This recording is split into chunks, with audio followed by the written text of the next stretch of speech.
Welcome to the Modern Streamers League. This is Week 7, Night 2. We have a very exciting show, hopefully, prepared for you. We have two special guests, Drake Sasser and Francisco Pawluszek. I'll let you guys both introduce yourselves. Drake?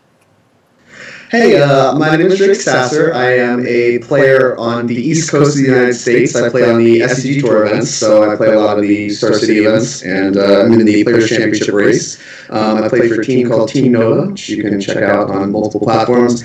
And yeah, I have 4 open top 8s, 3 classic wins, and I have one open. So that's me. Well, I don't have any of that, and I just stream Amulet because that's what I do. But yeah, I am actually a member of the Modern Streamers League. Mostly people know me because I stream a lot of Amulets. I think Amulet is incredible, and it has been treating me very, very well lately, which is great for me because it makes me a lot of Moto tickets. So absolutely, Moto rich. But 10-4-1 at GP Vegas. There we go. I was playing Hogak, and I was jamming Primeval Titans like it was my job. Primetime is probably my favorite card ever printed. It's not a 2-for-1, it's a 3-for-1, and if you get to attack with them right away, it's just a glorious 5-for-1. Not too many cards you can say that with. Like Collected Company getting back 2 Eternal Witnesses, I guess, is kind of like, no, not even close, because Eternal Witness puts 4 power in play, and Primetime wins you the game. Well, now you have Field of the Dead, which makes it even more. It's like, what, like a, I don't know, 5-for-1 immediately when it play. When you get to play Primetime as Grave Titan and also as Primetime. It's like, wait, I'm ramping twice, and I'm getting the 2/2 zombie, the 2/2/2 zombies. It just, Field of the Dead has reinvigorated my love for Amulet, and I know for Francisco it's got to be something similar. Although you never, I never stopped loving Amulet, but there was my love never waned, so it cannot be reinvigorated because it never left anywhere, never went anywhere. Put my prime times in Titan Shift. Amulet's too big brain for me. I beat my chest and throw Valakut mountains at people. Well, now Valakut's playing Field of the Dead too, so exactly that's what I'm saying. I can play Hungry Titans as well. So we have an exciting show for you tonight. I just want to real quick introduce the Modern Streamers League. It's a team of 20 modern MTGO streamers on 2 different teams, Team Fire and Team Ice. Season 1 was won by Team Ice by 26-24.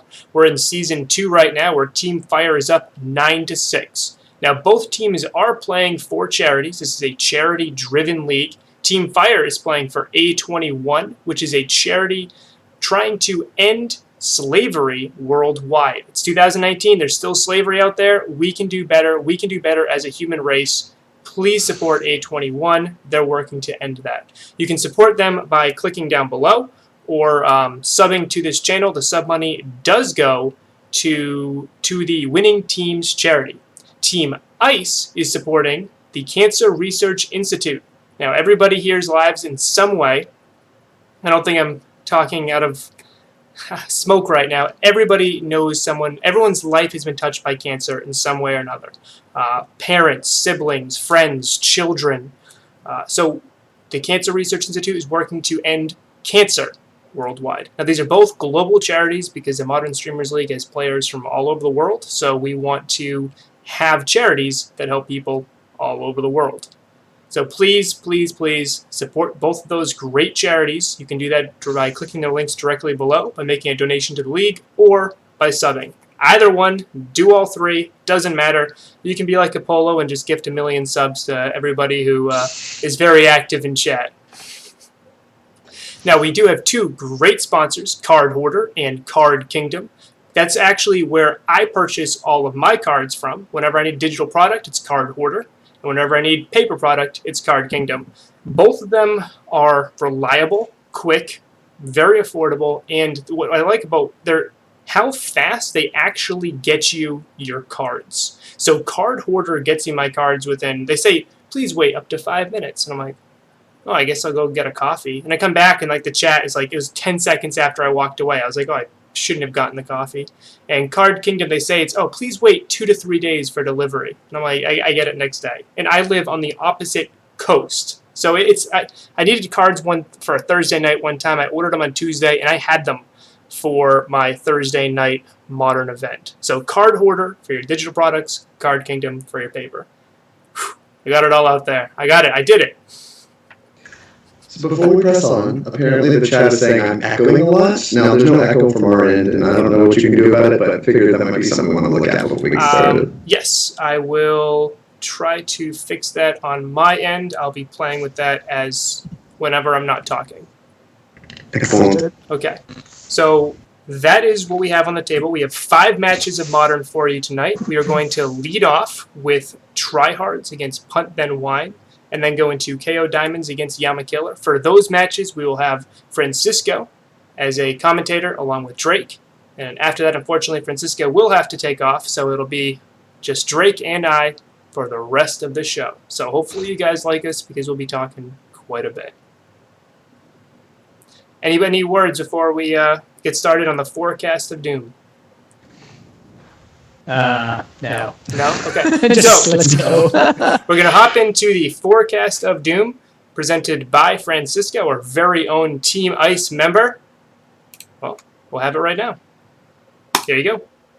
All right, here we go. Forecast of doom number 1. Let's talk about first. We got humans, 5-color humans. This is a deck that has been around for a while now. It even won one of the latest if not actually this latest PT. Was it the one before? I don't remember anymore. Anyway, deck is just a classic. A lot of disruption, a lot of creatures, very aggressive, while still making sure that their opponents stumble. On the other hand, well, It wouldn't be a Tryhards deck if we didn't have one of the most spicy collection of cards possible. We got Bant, Stoneblade. We have Stoneforge Pristic, brand new addition to the Modern format after being banned for years. And we have it alongside its partner in crime, Jace the Mile Sculptor. We are also, they're also receiving some help from the Fairy Time Traveler and Nisa. What? Yeah, you read it correct. Nisa, whatever that one is, the blue-green Nisa, Steward of Elements. Yeah, this is a spicy one. I personally have not tried. I tried Nisa in Amulet and it wasn't particularly great, but here we see it, and hopefully it's gonna get a lot of work done for Tryhards, who has a nice little tempo deck based around Icefang Quaddle, instant feed action with Spell Queller as well. And Vendilion Click, one of my favorite cards ever. Very little known fact. It's not all about prime time, you know. The key cards are going to be on the Tryhard side.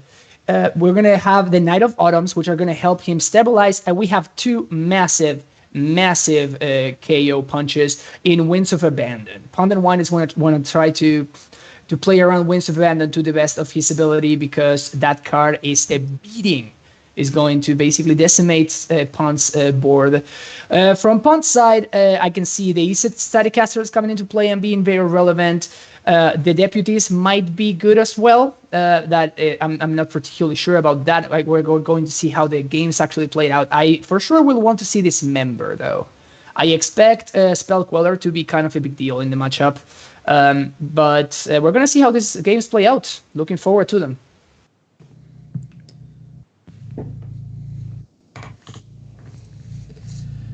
All right.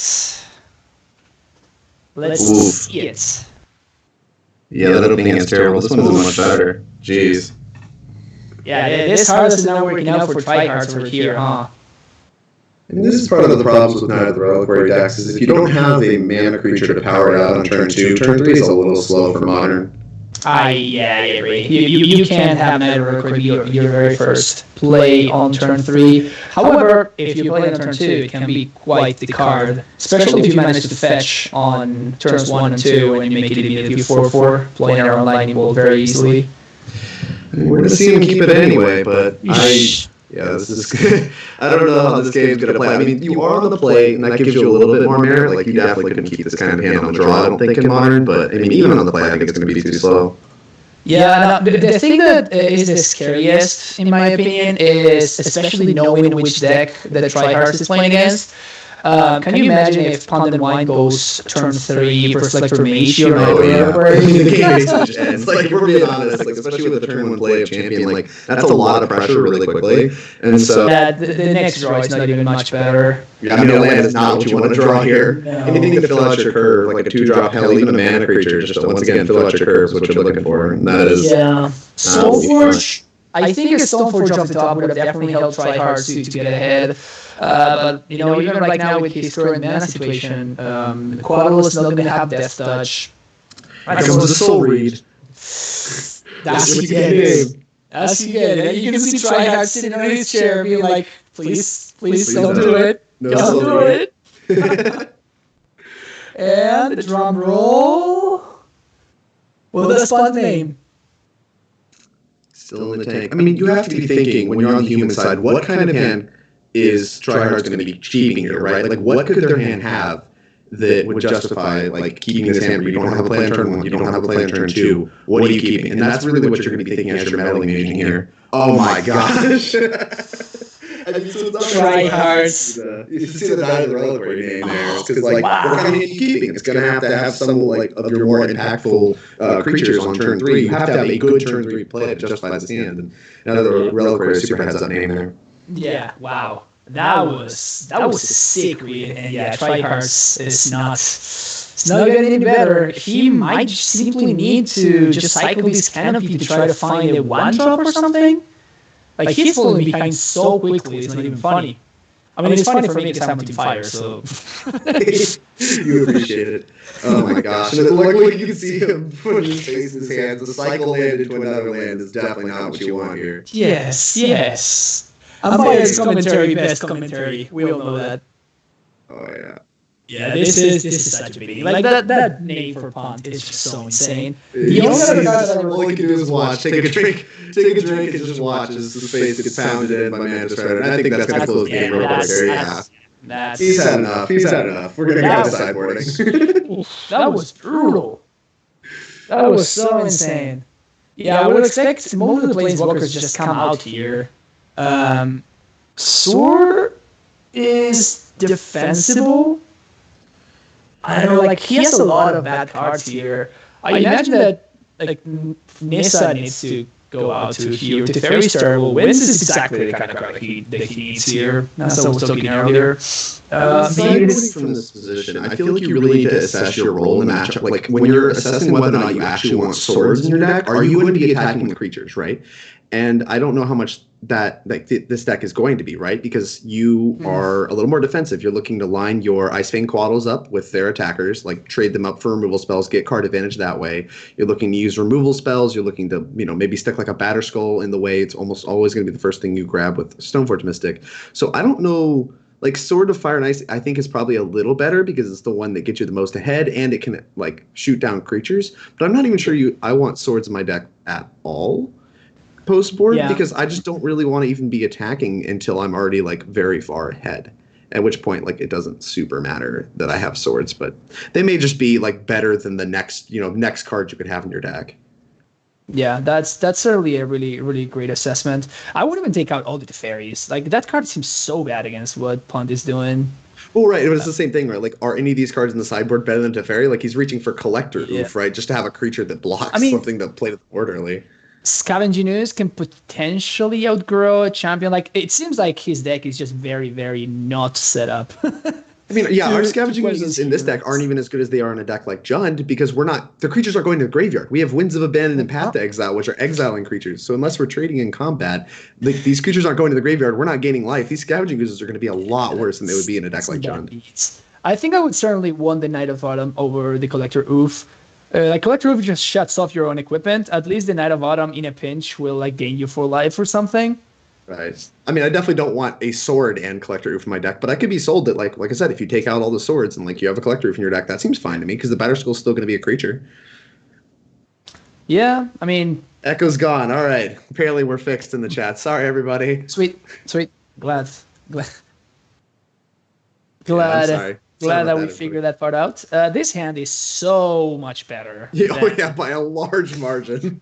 Look at that, it curved. Yeah. It's a turn 2 play. Incredible. Ooh, come on, Collector Oof.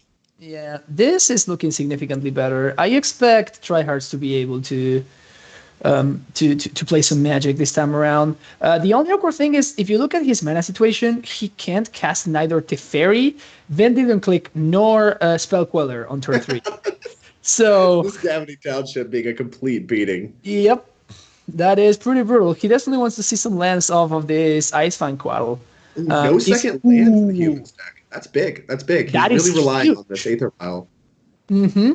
Yeah, if Teferi can come down and bounce that Aether Vial. Oh, it would have been so good if we just hit the land. Yeah, that's... I mean, we have a Noble Hierarch, so we can have it next turn, but they're going to be able to get a 2-mana creature into play, and maybe even like a Noble Hierarch on end step to fix the mana. So it's just not as good as it would be if we could Teferi this turn. And that's obvious, but it's quite a drastic difference. Yeah, 100%. I mean, I still think that Tryhards can't. I don't think he's behind by any means. I think that he still has a lot of power in hand, so hopefully he'll be able to convert that.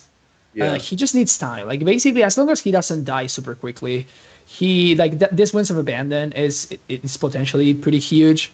So as long as he just doesn't die very quickly, like he did in the previous game, Champion's more exciting to see than Noble Hierarch, because that means, once again, they're going to be constricted to only this Aether Vial as a source of being able to put creatures into play until Punt starts drawing more lands. Oh, well, there's a land, so never mind. Everything's online. Call it. Yeah. Okay, now what? Lieutenant. So I expect to see the trigger on the stack put another 2-drop in. It's a little trick with Thalia's Lieutenant that lets you put a counter on your Thalia's Lieutenant while still getting the counter from the Thalia's Lieutenant trigger on your new creature, right? So it basically just nets you a counter here. And that's going to abandon most likely. Exactly, just like really tight plays from Punt, as you can expect from a great player like he is. Mm-hmm. It's definitely one of the tricks you need to know playing humans is the little Thales Lieutenant trigger on the stack, vial your thing in. Yep, 100%. I expect him to take the wins here. Yeah, Like that makes a lot of sense. you can't stop the Teferi from coming down, right? So at that point, So there's a lot to think about from Tryhard's side here. Is like if he gets to untap, because like it's very likely, especially because you have redundant Teferis, that you're going to be losing the Winds of Abandon here, right? You're going to want to get to 6 mana still and pick up the Knight, like basically pick up the Kitesail Freebooter with Teferi the turn before you want to Knight, right? Because that way you can actually cast it, like you actually can have it and fire it off. But we're still a fair bit off of that, and so I'm wondering if we're just going to play a Teferi and plus it here and just try to keep it around and keep it alive, or if we're interested in trying to play on the stack with the Vendilion Click and the Spell Quellers. that's actually quite interesting because I think that Tryhard just needs time, and the best way for him to get that time it's going to be to just play Teferi and just minus on the other vial. Okay. I think that the first Teferi is gonna die. I don't think he can help that. But if he pluses the Teferi, remember that the Quaddle doesn't have Death Touch yet. Yeah. Right? Oh, a second Winds and a Path. Those are some good pickups. You see him sit forward in his chair there. He's ready. You know this game's on. Yeah, no, we have a real game now. For sure. He got the Winds back from the Kitesail. I'm so sorry. I'm dumb. I thought he bounced the Aether Vial and just drew it off it. But no, he drew Path, which is still big game. Yeah, I'm not sure I like this main phase. I don't like it. I mean, you have to main phase it because it's a sorcery, but I just don't like casting it. I would rather have both the Path and the Winds in my hand. And so when he redeploys the Kitesail, we have the first one to answer the other one, you know? 100%. So you can pass the freebooter there, and then you get back your Winds when it's going to be the most valuable. And this is about to be a punishing play, I think. I think this is going to be a Reflector Mage on the Ice Fang, which doesn't feel great because it's flash and draws a card. Okay, maybe not. But I was thinking that the whole reason Tryhards did this was to protect the Teferi, try to keep that one in play, maybe get a little bit more value out of it before deploying the second one. But, I mean, it's just a Militia Bugler here. We could still see it taken down by like a haste creature here, like a Mantis Rider. But you can't grab that with Bugler, so you would have to have it already in hand. My thought is that this Quaddle is not death touching, right? So like, can he afford to just like chump block with the Quaddle? You know what I'm saying? So that's why I was expecting him to like just let the first Teferi go. That's fine. Oof, that's a lot. Yeah, there's the Mantis Rider. And this thing doesn't have Death Touch, so we're just going to slam with both. Yeah, that's what I was going to say. I would not be surprised if just Punt goes straight to the face. Okay. Yeah, I mean, they're big creatures, so it's not really that shocking. We're getting at least 3 damage in, put him to 11, and that's if he blocks.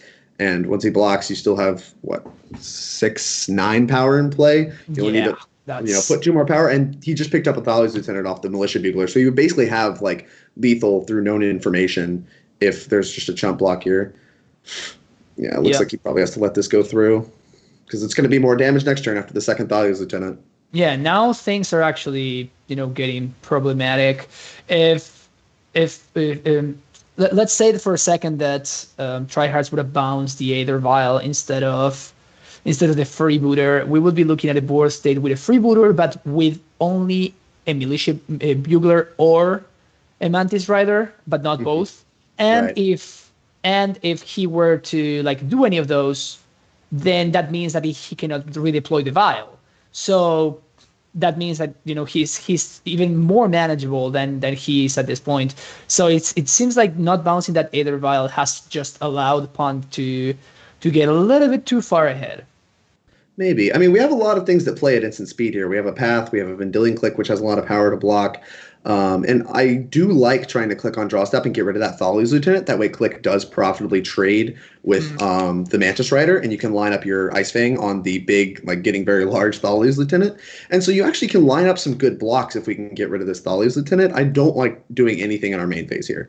Tryhard's tapping mana, trying to figure out what to do. I like just shipping the turn, and on the Draw Step, cast our Vendilion Click.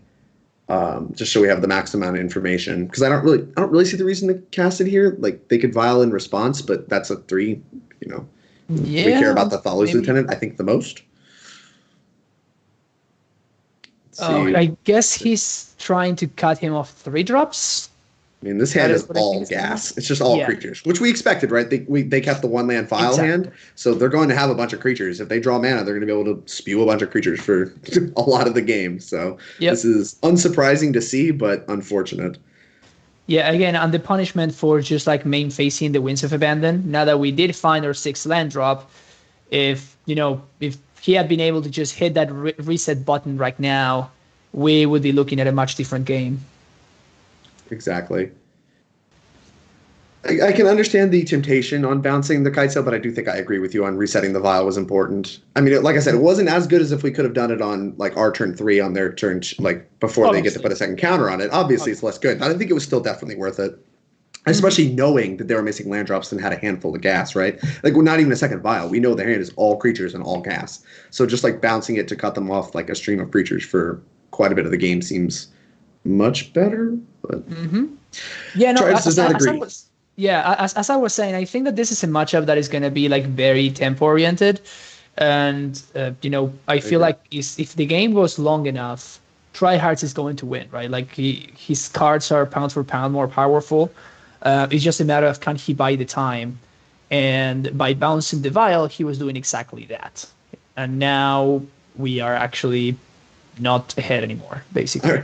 Ironically, I'm not even necessarily sure that I agree that Tryhards is going to win as the game goes to infinity, because a lot of the cards are on average better, but some of these cards just don't line up well, which is what we saw when we were looking at the sideboards, right? It's like things like Spell Queller. Well, if you look, they have Cavern of Souls. Well, I guess that doesn't stop counterplay, but they have like Aether Vial, and that's the reason the Spell Queller hasn't been able to line up all game. Like, I'm just not sure that our cards, even though they're more powerful, line up well against humans. And humans has things like Militia Bugler here that can, and like the Horizon lands that allow them to grind pretty well. And we don't have very many removal spells. So that's fair. This matchup might just be bad because we just don't have enough things that interact properly with the board and things that block well. Like Icewind Quaddle blocks well, but look at what else we're blocking with. Like Noble Hierarch, okay, Vendilion Click doesn't block well. It trades, but it doesn't block well, and so it doesn't even trade right now.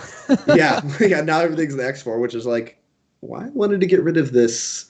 I am actually super surprised considering that he clicked away the Reflector Mage. What I thought was going to happen was that Bant was going to play the Thalia's Lieutenant, and then Tryhards was going to quell the Thalia's Lieutenant.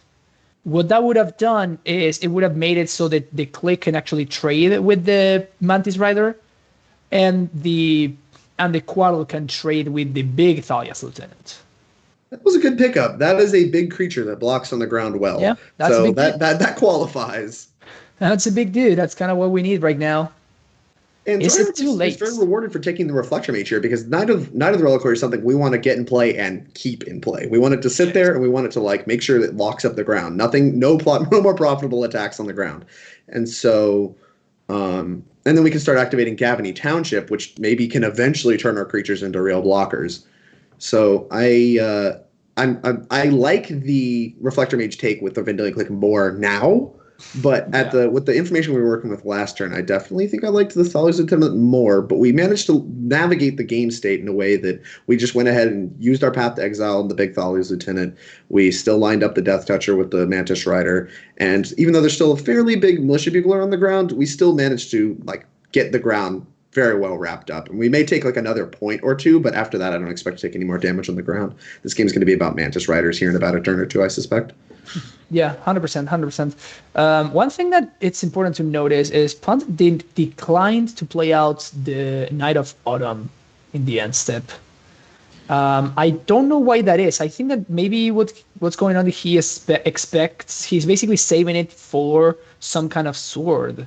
Mm-hmm. It's a lot of respect for equipment, I imagine, which doesn't make a lot of sense if your plan was to aggro Tryhards down. But if you think you can win the long game and you just don't want to get punked out by equipment, I can definitely see, taking this role where you're like, this Knight of Autumn's only coming down when an equipment is in my face. Mm-hmm. And that's a fair position. Like I said, this is not a matchup I have played extensively and can't really speak to how the games play out game after game. And like I said, I do think there's a chance Humans is going to be able to really grind with this Bant midrange deck. And so if that's the case, then just throwing it out there as a 4-3 to try to punch through damage on the ground is just not the way you want to try to win this game. You want to try to win the long game, find your flyers, get those last 3 points in, eventually knowing that they don't have a lot of removal for the flyers, and just not die to equipment.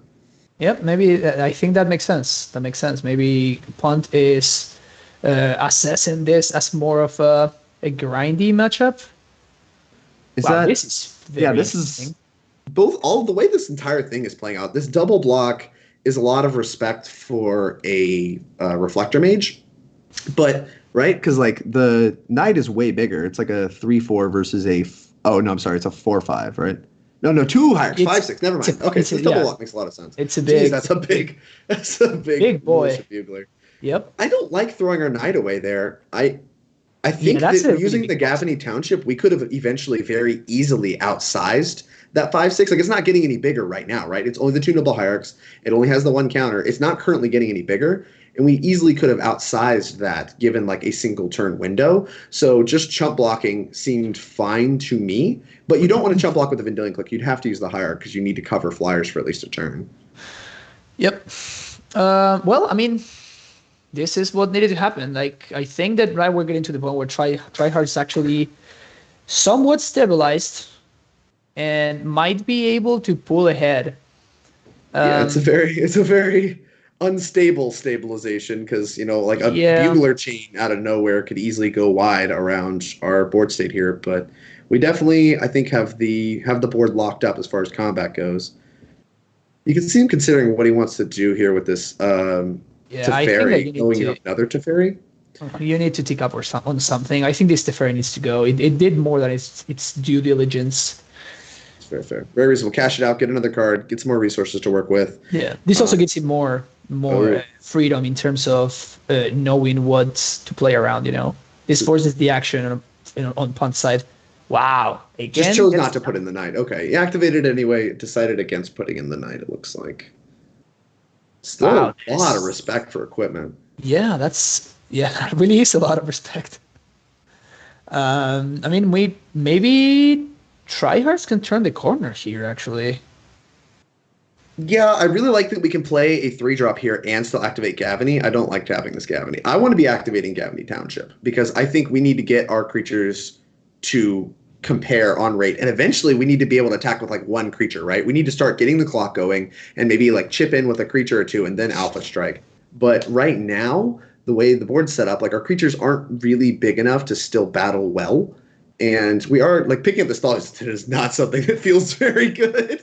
Yeah, it doesn't really feel great. It might be correct, mostly because that guy is gonna grow, but he can quell it on the way back. So I think that is the reason why he's bouncing the lieutenant. It doesn't feel great though. I definitely right now feel like he is like tryhards is kind of like treading on a.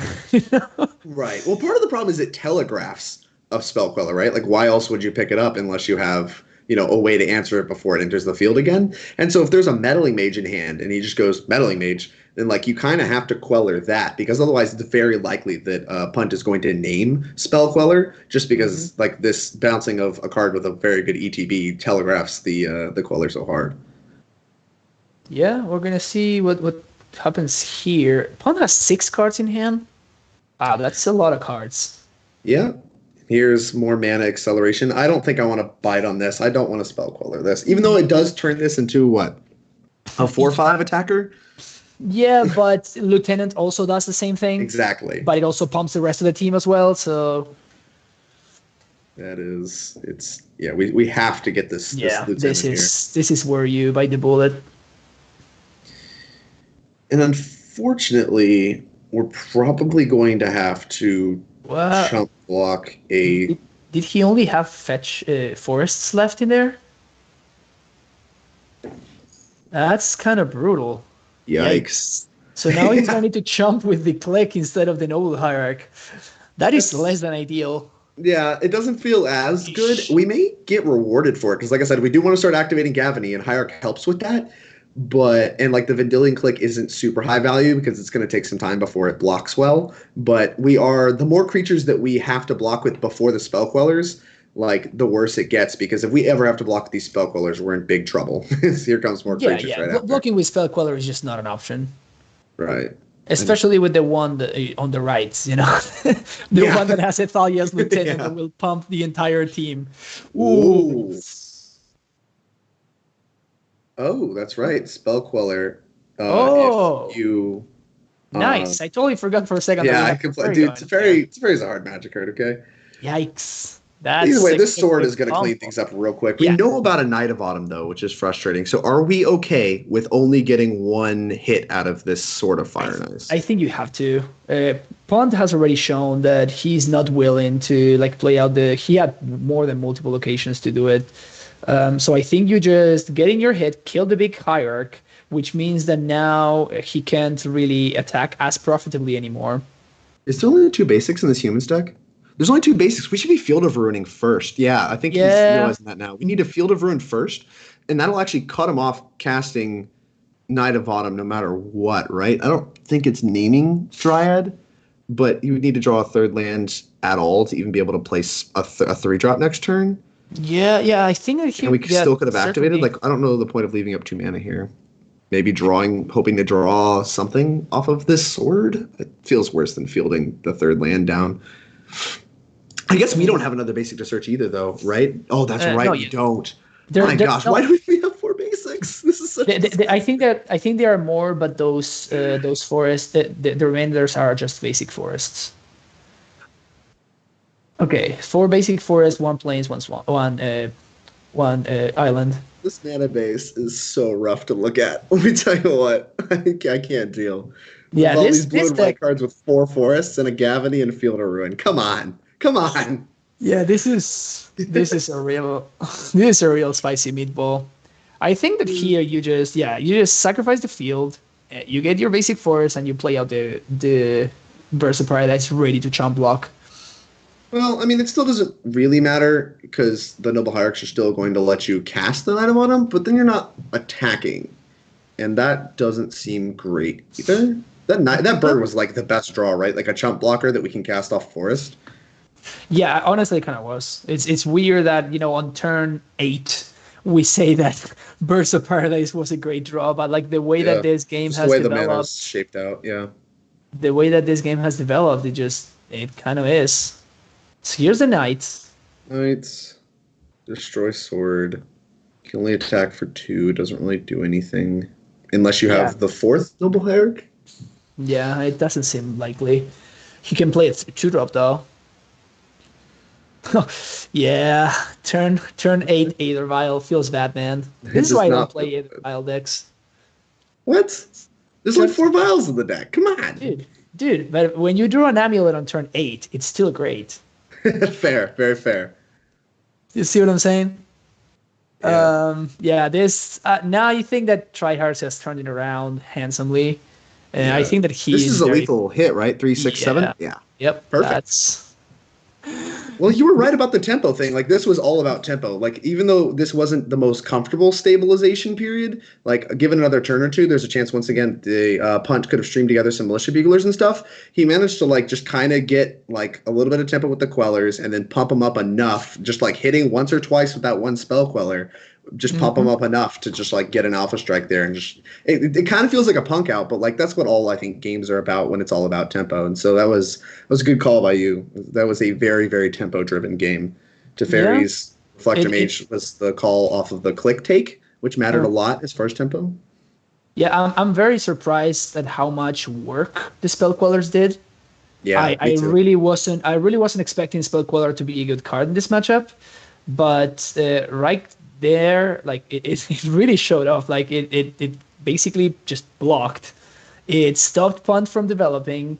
It just worked. It just worked out. Well, the Teferis helped a lot, in making the spell Quellers even better, because as soon as you pick up that Aether Vial, it's okay, now my Quellers are online, right? Mm-hmm. And that's 100%. Yeah, 100%. Part of the power of the card, I suppose. Why Teferi's so messed up? Are we gonna keep the 1-lander? Ugh. I mean, I wouldn't expect a lot of removal spells out of humans. So your mana creatures are going to live, but is that going, unless, I mean, they could even still go like turn 1 hierarch because Punt's on the play. They could go turn 1 noble hierarch, turn 2 reflector mage, your mana creature, and that's kind of a disaster. Yeah, but outside of that see. specific line, outside of that specific line, you're okay. And I do like the keep here. A single land is a good draw. Please no second land hierarch next turn. We're kind of saved. This mana base, though, with all these basic forests, it's rough to look at. It's tough to look at. It's greedy. It's so greedy. The greed is real. Oh, is this gonna be a reflector mage? Oh, don't do it. Ew. This is what we were worried about, but at least we drew the second land, so we're not just like flat missing a land drop here. Yeah, the missing a land drop there would have been just nail in the coffin, but as we are, it's probably okay. I mean, we have a good turn next turn. We can play Icefang Quaddle, draw a card, get another look at a land, so we have 2 looks at a land next turn, and redeploy our birds to set up our mana, and we have just a bunch of removal spells after that to kind of dispatch of the most relevant humans that Punt can put forth. Yeah, and like the previous hand, it was like a basically 1 land mono vial hand that was really, it really needed that vial to work out. This hand from Punt actually looks significantly more land heavy. I don't know how much that's Dude, do you see these meddling mages? Just like calls that Path to Exile, knows about Birds of Paradise, right? So that's kind of a tempting name. It's like you can see we're struggling on colors. Birds of Paradise helps fix that. It's a very tempting name because you know it would shut off a card in our hand. And just Discipline names Path to Exile the most likely removal spell, and like snags 2 of them. That's disgusting. That is insane. Like, wow, the reads are real. Yeah. I think I would rather just go with Bird plus Quaddle here.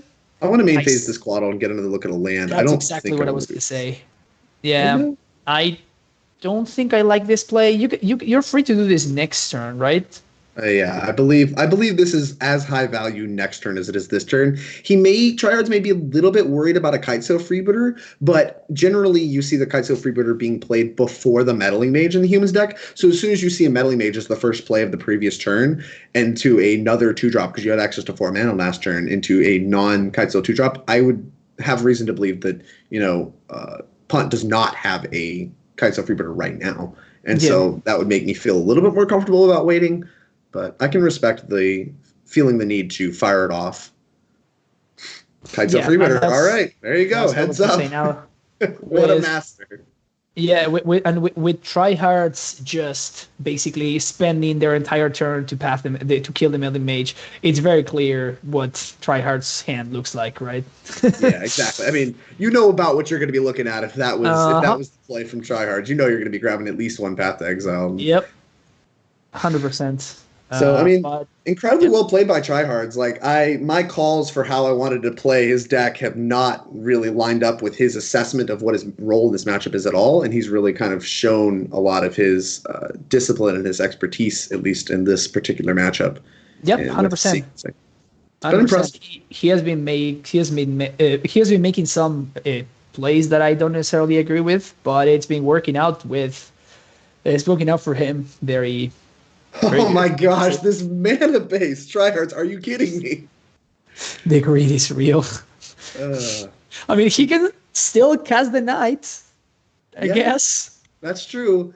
I think he's more interested in the Quaddle that gives them both Death Touch, just trying to ambush in combat here. And the fact we main phased 1 to look for land and we found it maybe will signal that like we don't have another one. Maybe Punt isn't going to believe that we have a second one. But I don't know that Punt will fall for that. But Punt just he saw the Knight, right? And now tryhards just doesn't deploy it. That has to be ringing. That's true. That has to be a signal. I mean, maybe he thinks Punt really wants. I mean, Punt thinks that tryhards wants to Path to Exile something this turn. I mean, this is a big alpha strike. Yep. I mean, I guess that tryhards play is gonna work out right here because it's gonna get to trade with probably the Lieutenant and what? Am I missing something? Why did you ask the second? Yeah. Maybe he's planning to Path. I don't really know why we wouldn't, but did he miss tryhard's content to. It's possible. I mean, not the first time Tryhard's done something different from what I suggested. So I'm gonna choose to believe that I am likely in the wrong. He's definitely an out of the box player. I mean, he was playing Nissa. What's the Nissa name? Right, but Ice Fang Quaddles looked for Nissa something. other copies of themselves. So like it says 3 other snow permanents, right? So it'll count the 2 basics and the other Ice Fangs. So they should both have Death Touch if you play the second one, I think.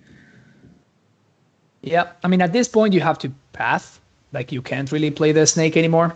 Correct. You definitely, if you're not playing the snake before blocks, you're not playing it. Yeah, exactly.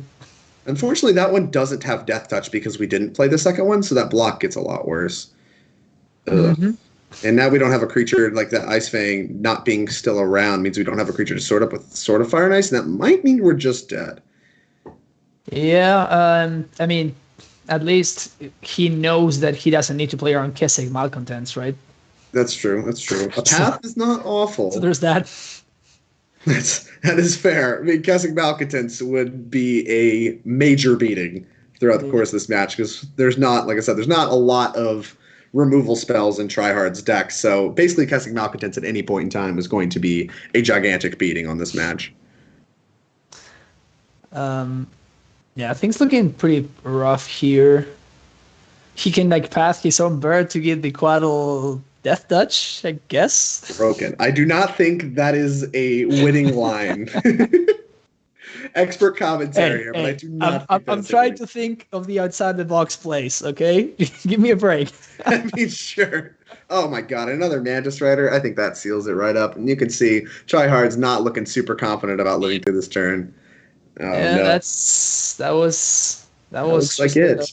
A human's draw. That's what the humans do. You know, they mess around with you a little bit, and then in the meantime, they're like slapping you in the face. just enough disruption to really bash you over the face with Mantis Rider. Yep. Played a lot of humans myself, and honestly, Mantis Rider, I often quote it as the best card in the deck. People want to point towards Thalia, Meddling Mage, Aether Vial. No. Mantis Rider is broken. The card just kills so freaking quick. It closes the game. It's so That's good. What it does. The card that ends games is the card that's usually the best. Yeah. Mm-hmm. So and it's I've almost every loss I've had to humans somehow involves Mantis Rider. It's always, well, if they draw Mantis Rider, I'm dead, and it's. I mean, how many times have someone like has a humans player played a Mantis Rider and the other like the opponent just does like this? They're just like, oh man, like they know they're in trouble. They're just like, oh gosh. Turn 1 Noble Hierarch, turn 2 Mantis Rider, swing 4. Oh, so many times I've said those words. Well, if they have Mantis Rider, I lose. Right, exactly. It's like Reality Smasher with the Eldrazi decks. I feel like it's the exact same thing. We're just like, exactly. It's like, well, I hope they don't have a Reality Smasher this turn because if they do, I'm very dead. All right, Team Ice up to 7 wins. Woo. Oof. Slowly crippling back. I thought that was an interesting match. I think that you guys had called it. We'll have to ask. We'll have to see if we can get Matt on and ask him if he knew that he could have gotten 2 1/1 flying Death Touchers. I think that would have reset the board, drawn him another card, which actually would have been a path off the top, right? Yeah. And then he could untap, path 2 creatures. Or path 1, play a knight, and slowly start buying his way back into that game. Because I just felt like he was off on the back foot the entire game. And I think he needed a board wipe, and that was the closest thing I think he was going to get to one. Yeah. Sorry. Oh, no, go ahead. Okay, no, I was saying, like, those wins of Abandon, like the fact that Punt kind of forced Tryhards into using them a little bit earlier, those were his trump cards. Like, the fact that he was not able to leverage that card, basically, that's what allowed Punt to get there. Mm-hmm. Yep. If you can make your opponent spend your best card early, then on almost a useless situation, right? Mm-hmm. So. Exactly. Yep. Anyway, great matches. Yeah, so we will be right back. Our next match is a little out of sequence today. We are going to have KoDiamonds against YamaKiller. It's Abzan against Hardened Scales Affinity. So we will be right back with another Forecast of Doom. Quick break, Forecast of Doom, and then back to the match. We'll see you all in a minute. See you in a minute.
All right, here we go. We got a classic KoDiamonds strategy right here. Abzan, Black Green X. That's what KoDiamond does, and that's what he's going to be doing here again. Tarmogoyf, Scavenger, Stylish Tracker, all the good hits. Now, the good new card that we're trying out here right now is going to be Stoneforge Mystic, of course. We got a couple of equipment. We don't have too much going on for Stoneforge. Just a single Battle Skull and a single sword. I like the Sword of Fire and Ice. This is basically my favorite sword. This sword is great. But personal bias aside, it's going to be particularly great against Hardened Scales if he ever gets to connect. Since most of the creatures from Hardened Scales, Baron, Akbar, Ravager, because that card is busted, it's gonna be pretty good. Triple Trophy is going to be very relevant, as well as Lingering Souls. Lingering Souls is a card that blocks very well against multiple bodies, so I expect that card to be very relevant in the matchup. As far as the Cyber goes, the first thing that I looked for was Stony Silence, and we get like the B-sides of Stony Silence. We get Collector Oof, which is effectively the same thing, but on a creature. So that's going to be the key card in the matchup. Then we also have Plague Engineer. This card is busted. I think that Plague Engineer is going to be a staple of Modern forever from now on, basically. And it's going to be very important here, killing all the Thopters, and even naming Construct and stopping Steel Overseers and things like that out of YamaKiller. On the other hand, we have, well, Gal, YamaKiller, the master himself. He topated a GPLA with Hardened Scales, and he is back at it here. This is his baby, and he is very, very good at playing his deck. He is packing a classic Hardened Scales shell, but we have the brand new addition from Modern Horizons, which is Scrapyard Recombiner. I think this card is going to be extremely important in this matchup. If he ever gets to untap with a Recombiner, I expect Gal to be able to pull ahead very quickly, because he can sack redundant Mox Opals, he can sack Hammergang Walkers in order to pop them, and then he can start getting a lot of card advantage out of those. Coming from the sideboard, the big one is going to be Scion of Urza. This is a card that's going to grant card advantage, and it's not particularly easy for KoDiamonds to answer. The other cards that I expect Gal to be bringing in are going to be Dismembers. Of note is, the fact that Collector Oof is the card that KoDiamonds is playing. If he were playing Assassin's Trophy, Stony Silence instead, then Gal would be needing to bring in the Nature's Claim, which now, because he has Collector Roofs, won't be needing to. So it's going to make for much cleaner sideboarding from Gal's perspective. And that's going to be it here from the Forecast of Doom. Let's go check out some Magic.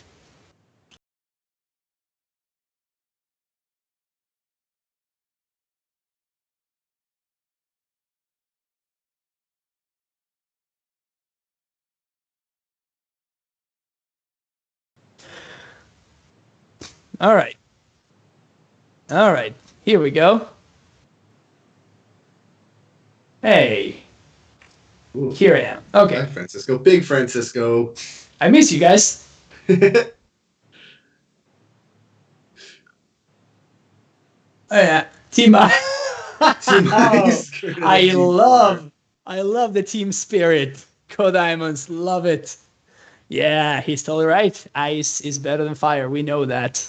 All right, what are we looking at here? We're looking at just like a great hand. So we got turn 1 Inquisition, turn 2 Stoneforge, turn 3 Lily. Not loving the Lily part, but the first 2 turns looking very, very hot for KoDiamonds here. Liliana is not at her best in this matchup, but if Gal gets a little bit greedy and he decides to just play a naked Steel Overseer or something, then he might be getting a fair amount of value. Playing the classic Orzhov Midrange. No green sources in hand for this Assassin Trophy. Ooh, turn 1 active Mox Diamonds. Turn 1 Ravager, no big deal. Yeah, NBD. Just best card in the deck on turn 1. Not hard. Just don't worry about it. Don't worry about it. All right, let's see what that hand looks like, because this is going to be much of the game right here. Oh my gosh, and Inkmoth Nexus is scary, because that's how you get these like turn 3 kills, is with big Infectors through Arcbound and Inkmoth Nexus. Yeah, I mean, he has to take the Recombiner here, right? Yeah, I mean the recombiner is kind of slow, but we're being on the draw. We still like, even though it's slow, we still don't really have any good way to deal with it in a reasonable time frame.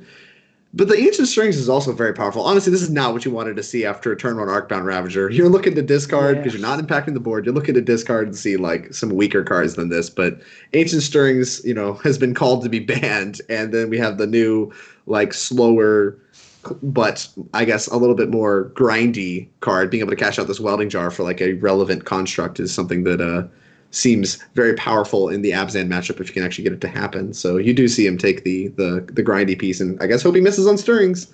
Yep. I mean, that seems to be like the only available play for him. Like what is he gonna do? Just like try to kill the Recombiner and then the Welding Jar just regens it, and guy gets a land.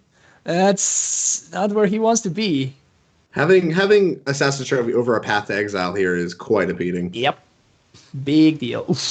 Redundant Recombiner. Recombiner anyway. Okay, sure. The only light at the end of the tunnel is that unless Gal drew something else very good for turn, this means that he gets to answer Gal's cards on a 1-for-1 basis.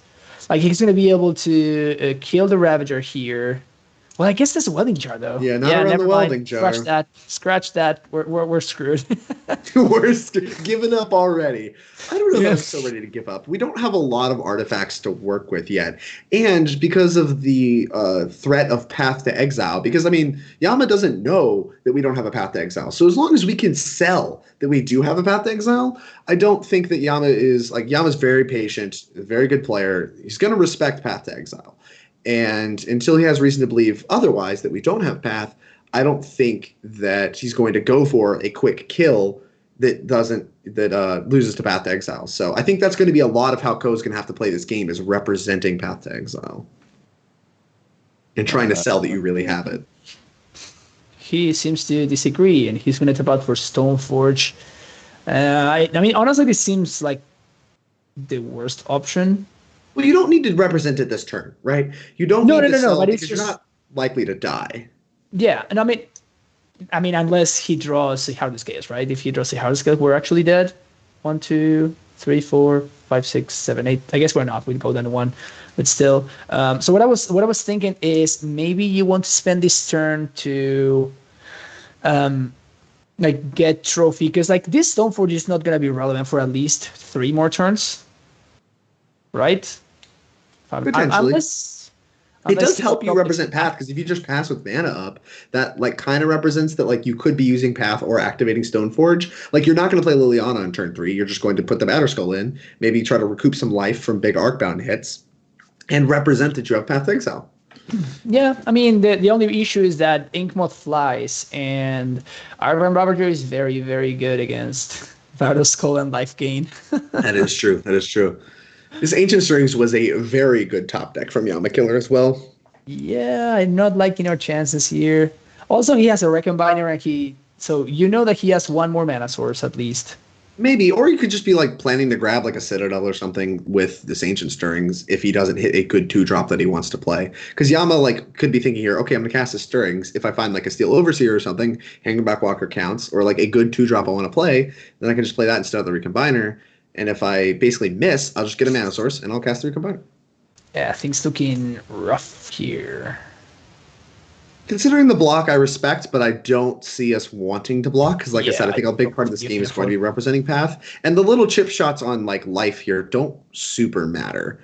And so, like making him sack maybe like 1 thing just to eat your Stoneforge Mystic does not seem worth it. Yeah, I agree with the no blocks there. Another land, not what we want to see. Yeah, we needed to find like some actual interaction there. Liliana looking awful here.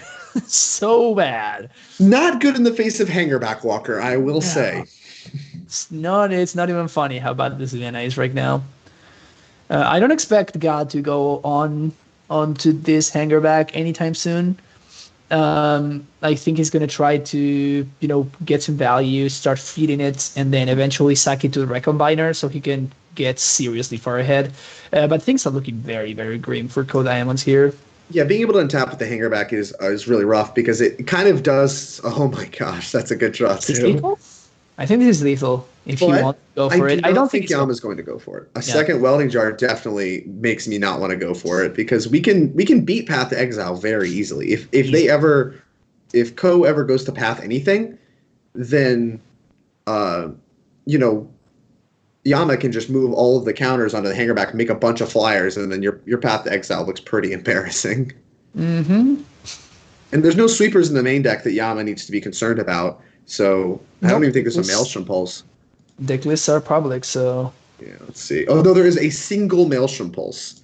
So that's the only card that Yama would have to worry about, I believe, in the main deck game if he goes for like a big amount of Flying Thopters.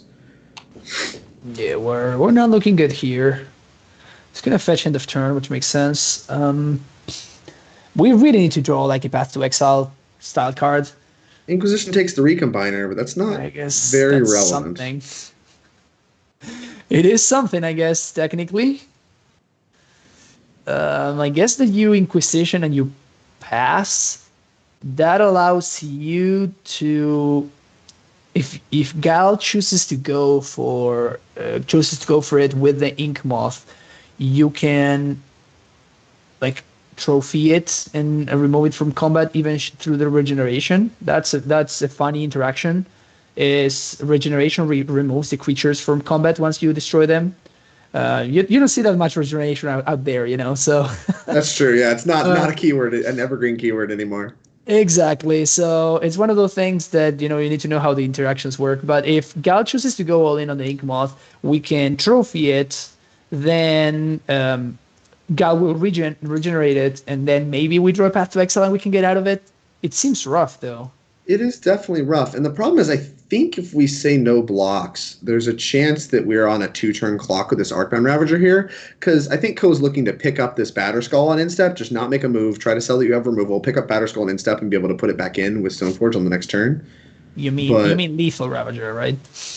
I mean, if he goes for it, like I said, a big part of this is representing removal, and the affinity player, the onus is on them to choose whether or not to play on Path to Exile. A block, I think, does a lot to signal that you don't have removal, though. Yep. And so I get it that you are potentially going to die. I guess you do die even if it's just one Path to Exile. They have to have two, because otherwise you can move all the counters. Like if you go to Path to the Ravager, you can just move all the counters over to the Ink Moth. So this is probably just where the death now comes, and Yama can just very easily play around removal for the rest of this game. Yeah, I don't think I like this trophy here. I think I would much rather just bounce the Batterskull. But now we are now Yama, again, the regeneration would have taken the Ink Moth out of combat, which would have potentially gained us one more turn. Now we just do not have that option.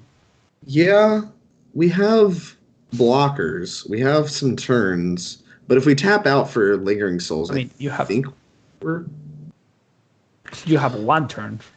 Yeah. We're dead in two. Gal can easily attack through this. Yeah.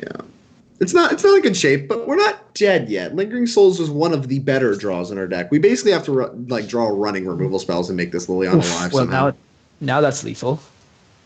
Yeah, he attacks with everything, and the one that doesn't go blocked, we just sack everything and put it on the Ravager. He knows that the Ko is not playing Slaughter Pact, so there's nothing to play around. Yeah, that second Hardened skills was a very good pickup. Yeah, was it lethal anyway? I think it might have been lethal anyway. So this is the Ravager is a 5/5, 6, 7, 8 from the worker, from the modular, 10.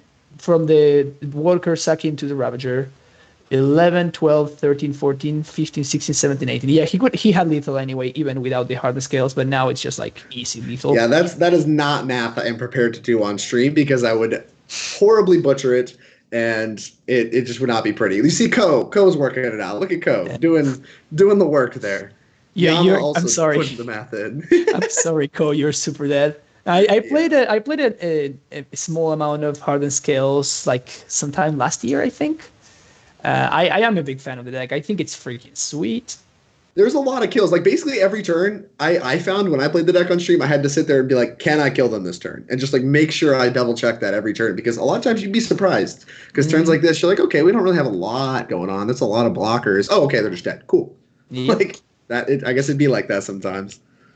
Yep. Ko know his beat. You see him just like. Just gonna sit back. All right, Yam, I'm gonna make you sack all this stuff. Kill just me. Go through the motions. Just go through the motions. But like deck list is public, and Yama knows that there's no slaughter pact on the other side, so there's no reason for him not to just go for lethal here. So you were saying that Scales was favored in this matchup? I do believe Scales is favorite. I don't think it's by a margin. Scales just grinds very, very well with things like Hangerback Walker and like that. What's the name of the new card? The 3/2. That sacks artifacts like that. That was a big pickup that helps them grind because it helps play around removal spells. You could just like tap it, sack the artifact, go tutor like a Hangerback Walker. It's like, okay, well, these are good upgrades, you know? And so it kind of just gives you good options against the removal spells that the Black-Green X decks are bringing to the table. And the removal spells they have are very, very clunky most of the time outside of Path to Exile. All right, we're going to hit them with Sword of Sinew and Steel, and we're going to destroy some artifacts. I'm into it. We got there. All right. I don't know if we got there, but it's probably much better than a Sword of Fire and Ice. Yeah, fair enough. Sorin is terrible, right? I don't really know what that does for our plan. Exactly. Pinging doesn't super matter. 4 mana is a lot in this matchup. I mean, I'm not really into it. If you can ping creatures, that might be relevant. Okay, 1 damage like a player or Prince Walk. Okay, not interested at all. Not even close. Yeah. You can leave it over there. Leave it right where it is. Yeah, I don't know if I'm interested in taking out all my Liliana the Veils, which sounds super weird because it looked so bad in that game. But a lot of times we're pretty bad against the like Hangerback Walker no matter what. And if you can catch a creature with Liliana the Veil, I think the card can be really good. So I definitely like trimming. I don't know if I like cutting them entirely. I don't want a lot of the card. It's definitely not one of your best cards. But I think there's games, especially on the play, where you can just answer their first few plays, and you can line it up to be very good against their hand. You can even trap maybe, a couple extra cards in their hands. So the plus matters. You can minus and usually catch a creature at least that like doesn't just immediately get value. What do you think of this hand? He mulligan to 5, and I really dislike bottom in this Tarmogoyf. I don't love it either. I don't think we need both of these black-green removal spells. I think that you keep the decay and you bottom the Assassin's Trophy. Without, like, Gal is going to destroy you if you don't pressure him. Like, the Tarmogoyf was the only way that Ko had to, like, actually put pressure, even though it's, like, bad pressure. Because, it's just not great, right? But without pressure, like Gal can just take his time, make sure that this Hangerback Walker and the Steerings get the most amount of value possible. It's just too easy for him now. Like basically, Ko needs to draw a threat like immediately off the top right now. Yeah, you hate to see that hand for sure too. It's a hand that has 1 land. And like this is actually kind of where Liliana would be good, right? Like we could maybe like kill the thing on turn 2 and turn 3 play Liliana and start plussing up on all these cards because Yama is land light.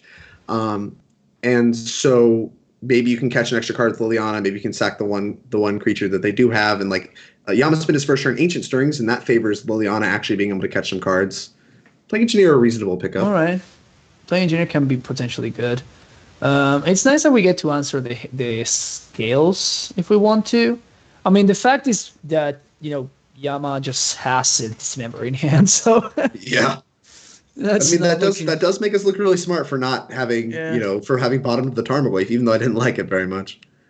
I mean, but that's the thing. Like, if you bottom the Tarmogoyf, then if you don't bottom the Tarmogoyf, like, what are we doing now? You know? Right. Well, I mean, if Ko picked up a land, you can see him tilted. If you picked up a land here, he could name whatever Arcbound Worker is, Construct probably, and it would just go to the graveyard with no real effect, and you'd basically get a Flame Tongue Kabu out of that card.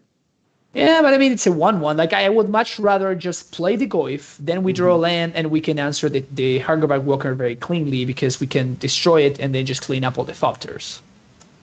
Jeez, another Ancient Stirrings? Yama draws Ancient Stirrings like it's his job. Let me tell you what. Yeah, Yama's doing pretty well. This is probably going to be a Ravager here. Yeah, this is looking very bad. Yeah, and suddenly this game is looking a lot like game 1, where we just don't have good attacks. Uh-huh. And Yama has some inevitability. We're not hitting land drops. Also just miserable. In game 1, we had the opposite problem where we flooded instead of got screwed on mana, but this is still not where you want to be on the Abzan side. With having 2 creatures in play, you're just beginning to kind of, the stability is beginning to slip away. Yeah, and he even got the sword, which is going to do literally nothing, because that dismember is not going anywhere. That's true. I mean, we do have access no to idea. Lingering Souls. If we pick up a land, we can maybe equip it to a soul and eventually get through, but that just seems so slow. And also, it's like a time walk, right? Because even if they dismember your guy, if they dismember your Lingering Souls, that's still like 2 mana that you use to try to equip the Lingering Souls anyway. So yeah, it does burn through 2 mana. That's why swords, just basically before the Stoneforge Mystic and banning, you just did not see swords ever in Modern, basically, even though they've been legal all this time. You used to see sometimes, I still remember like back in the Tween days, where you would play Batterskull in the sideboard. That was kind of great. Oh yeah, I remember that. Back before KoDiamonds command was printed, that was the death knell on playing the fair Batterskulls. Yeah, when you brought them in against your like John or Black Green X opponents, it was sweet. Have you ever played the games where you crashed Lingering Souls with Batterskulls equipped to them into each other? Those games just took forever. You're at triple-digit life totals. It was so miserable. It just took forever. It was pretty dumb, but it was great. I miss Twin. Don't tell anybody I said that. I was not a Twin fan. Did not like. You were not a Twin? Incentivized. Did not like it. Yeah, I thought Twin was pretty good. This trophy feels real bad. Yeah, this is like the worst trophy ever. I don't know about ever, but it's bad. So now Yama has mana for this member. Now the Ravager is a 3/3 instead of a 1/1. Yep. All this math checks out to me. Yep. Just all around terrible. Hey, we got another Stoneforge Mystic. Joke's on you, Yama. Banned card. It was banned in Modern. Come on. Have a little bit of respect. And there's no more Dismember to contend with. Maybe there's a universe now where we play Stoneforge, untap, draw our land finally, and get to Lingering Souls. We're going to take some damage in the process for sure, but maybe we can eventually kind of set up attacking with the Sword of Sinew and Steel. I don't know. That feels like our only way out from here, honestly.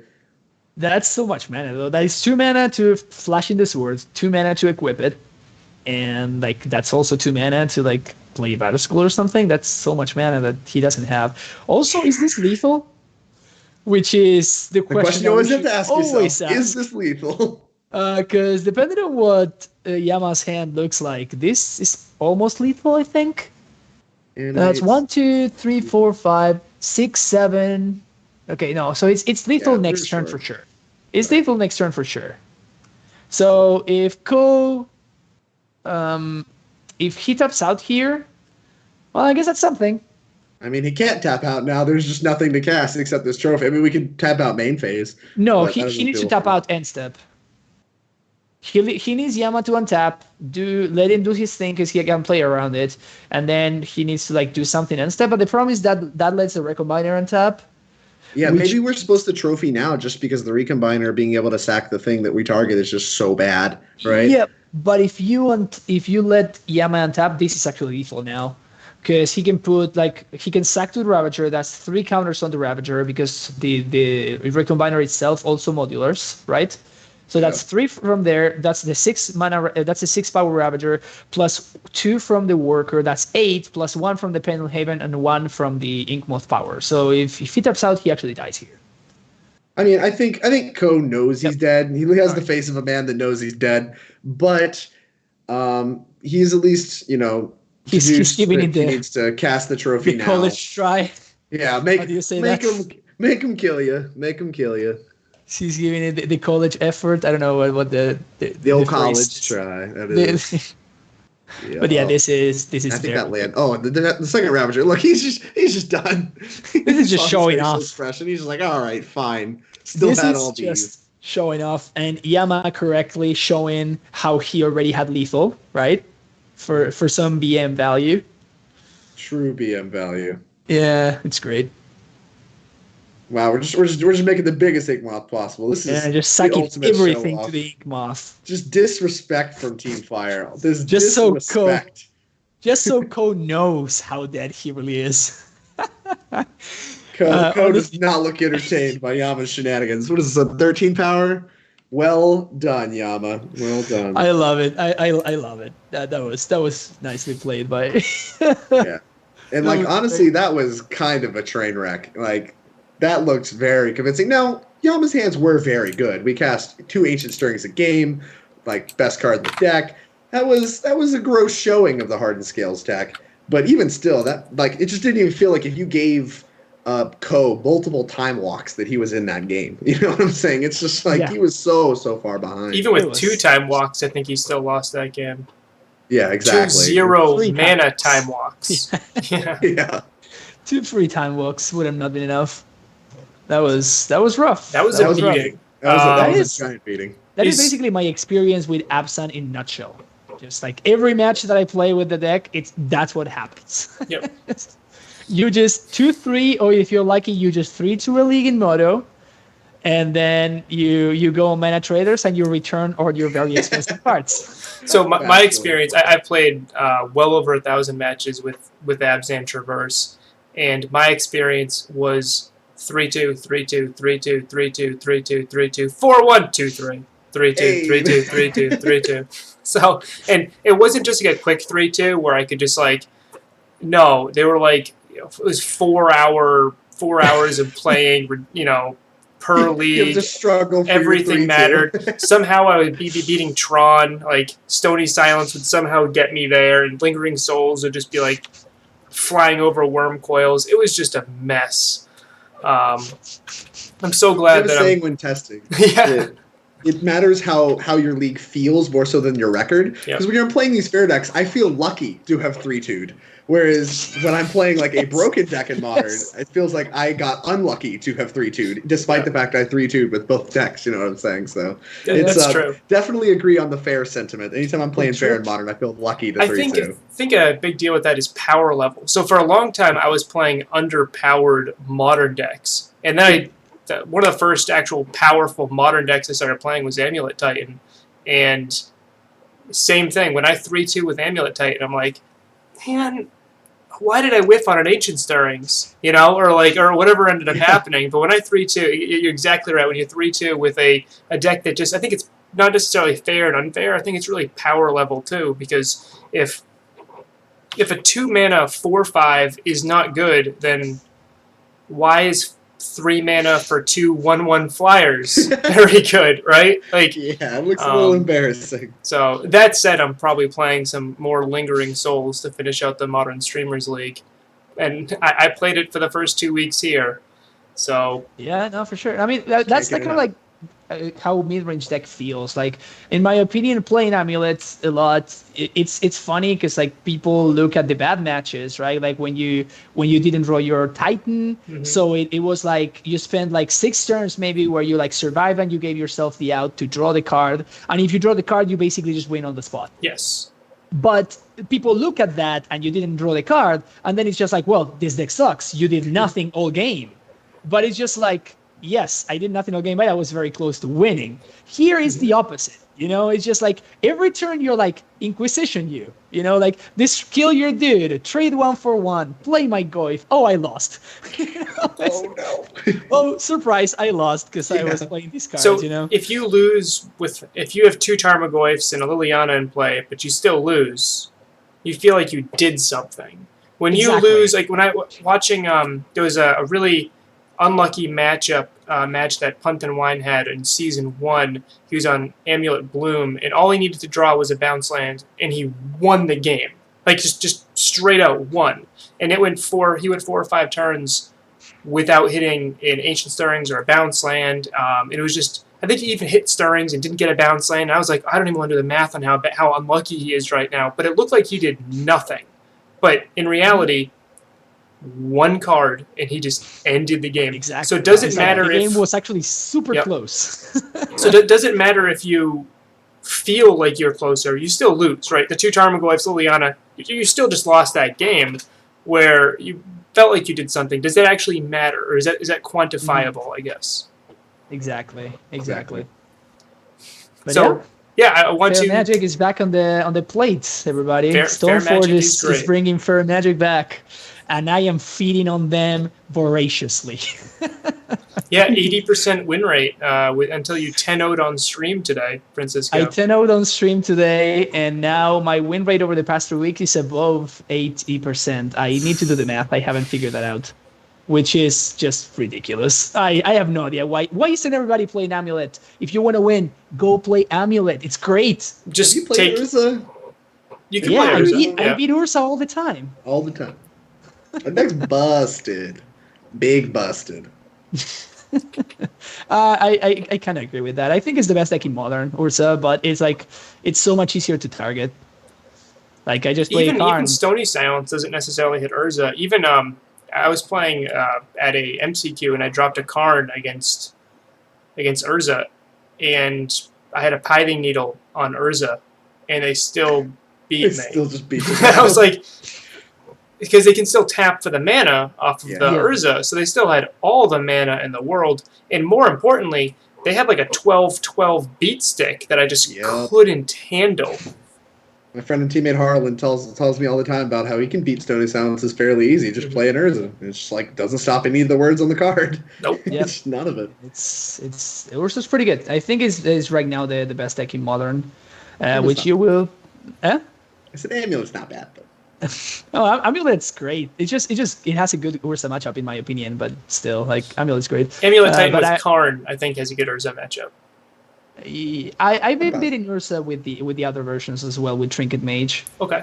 But maybe I'm just very lucky, which I am. So I'm not. But when you're one of the top 5 Amulet players in the world, I feel like you're gonna be doing pretty well against most of the Urza players you're playing against. I think that helps you too, Francisco. I was doing pretty well against Hogak when that deck was existing anyway, so I'm like, sure. No bad matchups. Amulet too strong. No hashtag no bad matchups. I actually have an emote for no bad matchups, so that's my favorite meme. There we go. Showing off in chat. Yeah, the Modern Streamers League, I want to take a quick moment to remind everyone we are doing this for charity. A21 is Team Fire's charity. They are looking to abolish slavery worldwide. If you would like to help them out, click their link right below.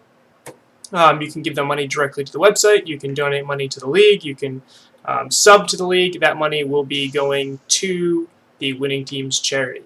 Team Ice's charity is the Cancer Research Institute, which is looking to end cancer everywhere. Both are worldwide charities. Both are great.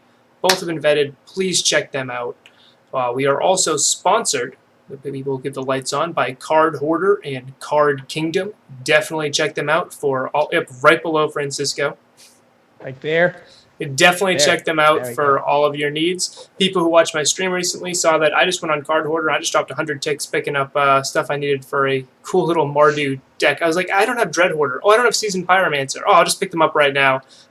They're great. I use them exclusively for all my online needs. And Card Kingdom, I use them for all of my paper needs. Whenever I need to order cards, that's where I go. So check them out, Card Hoarder and Card Kingdom. Francisco, how much longer do we have you for? Do you have to... I'm probably going to balance right now. Okay. Unfortunately. Oh, no, we're losing Francisco. So I'm going to have to... Are you guys going to be okay without me? Are you sure? I don't know. We'll make it. I'm sorry. I'm sorry. We won't be able to talk about as much Amulet Titan, but... Okay. Oh, no. I'm sorry, guys. I know everybody loves some Amulet talk.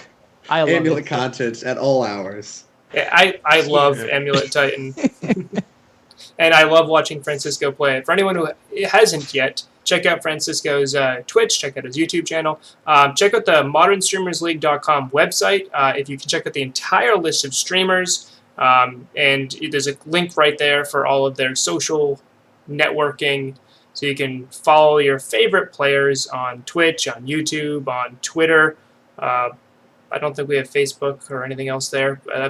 But however you want to reach them, you can reach them there and check them out. Francisco and I are also mods on the Amulet Titan Discord, so if you want to message either of us, you can get invited to that awesome group and learn more about the amazing deck that has Primetime in it. Any Just trying to- last words, Francisco? So I'll have you Any last words? say goodbye, and we'll take a quick break, and then we'll be getting Amulet is to great. match 3. Representing Oh, the brand I all should have over. worn my shirt. Always representing the brand. Mhm. That's the amulet right there. Oh Right, my gosh. up there. This Oh man's a yeah. fanatic. Get him help. Oh yeah.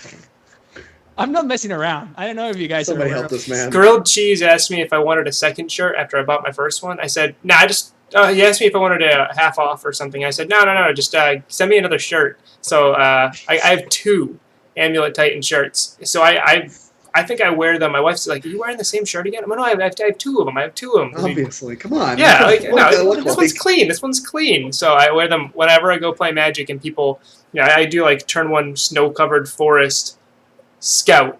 And they're like, oh, you're an amulet? And I'm like, yes. I was showing off. Not me. I'm not even hiding Different it. guy. Yeah. Not even hiding it. What are you gonna do about it? Yeah. Probably still lose. Exactly. All right, you guys have an amazing rest of the stream. Yeah. Well, thank you very much for hanging out. Go Team Ice. Go Team Ice. Go Team Ice. We'll get there.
Hello gamers, today I am bringing to you the Urza Skull deck that I would like to call it. It has a little bit of the normal Urza combo that you're normally used to expecting with your Thopter Foundry and your Sword of the Meek, and Urza of course to produce infinite mana and make infinite life and infinite Thopters. But we've added a little extra aspect to the deck. We've gone ahead and put the Stoneforge Mystic into the deck to be able to search up the Batter Skulls, and then the Sword of the Meek, which is pretty neat. So you can use your Stoneforge Mystic as like your extra Goblin Engineers to be able to find that Sword of the Meek for your combo. A couple of other neat interactions that we've got going around is we've got our basic land base, a lot of basics in here, because you really want to be able to play Astrolab, which is one of the better cards in the deck, to be able to filter all your mana, play just about whatever you'd like. So you're going to see a lot of basics, 6 islands, and then one of each of the mountain and then the plains. to be able to help cast this Thought Foundry. You've got Whir in here to also help as another search aspect, and then a couple other one-ofs once you get past the Opals and the Mirsha Baubles. You're going to end up with 1 Dampening Sphere, 1 Pithing Needle, 1 Ichor Wellspring, and your 1 Ensnaring Bridge. You're going to have 2 Pyrites Spell Bombs, and then you have your 2 Batter Skulls here. So the need for we'll go a little bit over the one-ofs here. The Ichor Wellspring is kind of like a grindy card with Goblin Engineer, and you can just bring it back, draw a card, bring it back, draw a card, and it draws a bunch of cards. Let you keep going and going and going. We've decided to choose 2 Batter Skulls for this particular one, to be able to have more options for Stoneforge Mystic and to have more threats in the deck as far as non-combo piece cards.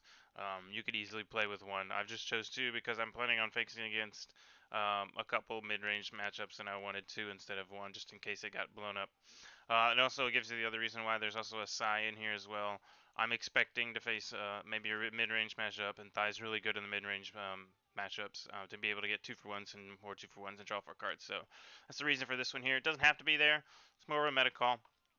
Along with another meta call I made was 2 spell bombs. I felt like I'd probably be playing some creature-based decks in my 2 rounds, so I went ahead and went up to a second spell bomb to be able to catch things like Meddling Mage or any kind of fast aggro deck that I come against. From here, we're going to move on to my sideboard. You're just going to see a lot of extra cards to kind of face what I expect to be playing against. Some aggro deck or some mid-range deck. It's kind of what I really pray for, along with a big mana decks, whether it be Amulet, because that's when entirety of the other team is filled with is Amulet players. So I brought in an extra Dampening Sphere, some Thought Seizes, and of course the random Blood Moon to face the big mana decks. You're going to see the Fatal Pushes and the Dead of Winters on a little bit of higher number than normal because, again, I plan on facing some of the aggro decks. Tezzeret Agent of Bolus, really good in the mid-range mirrors, and along with the Mystic Forge is really good there too, as to have another threat and a way to draw cards. Wear and Tears is a catch-all, and that basically introduces you to my entire list. I hope you guys enjoy, and I plan on Urzing some people up.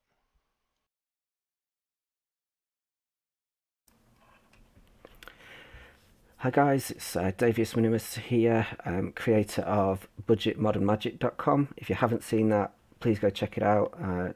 It's pretty self-explanatory what we're doing there. I'm here today to talk about the deck that I registered for the Modern Streamers League, and it's Niv Mizzet Reborn, a 5-colour, pretty fun deck to play. If you haven't read Niv Mizzet, go and do that. Because a lot of this won't make sense otherwise. This deck is basically a control deck with a crazy top end, and you want to play to cast your namesake cards, so all the cards lower in the curve are just there to buy you time so that you actually get to do this at some point.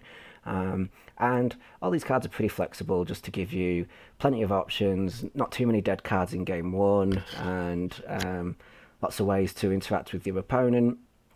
And then you play your big card, and it'll hit anything between 3 and 7 cards. So on average, somewhere in the 4 or 5 range.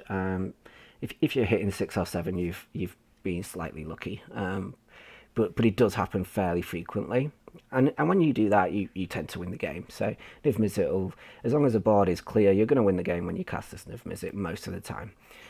The glue that holds all of this together is Bring to Light. It pulls double weight. I mean, it's first of all, it serves as a toolbox card, so it gives you access to most of your main deck, and it also encourages you to play a couple of bombs in the sideboard that you can bring to light for.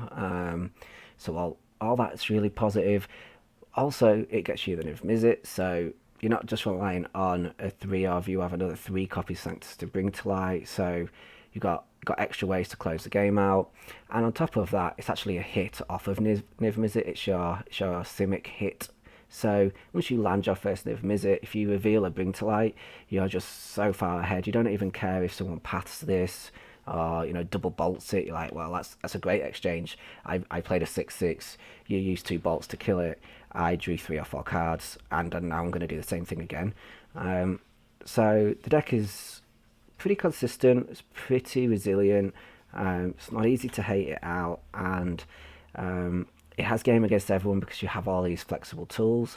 The mana's fantastic, mainly down to Arkham's Astrolabe. It's just such a good fixer in this deck, and the fact that it draws a card is just like an added bonus. You'd almost play it without the draw, so it's that good. In terms of matchups for this deck, you beat anything that's even slightly slow.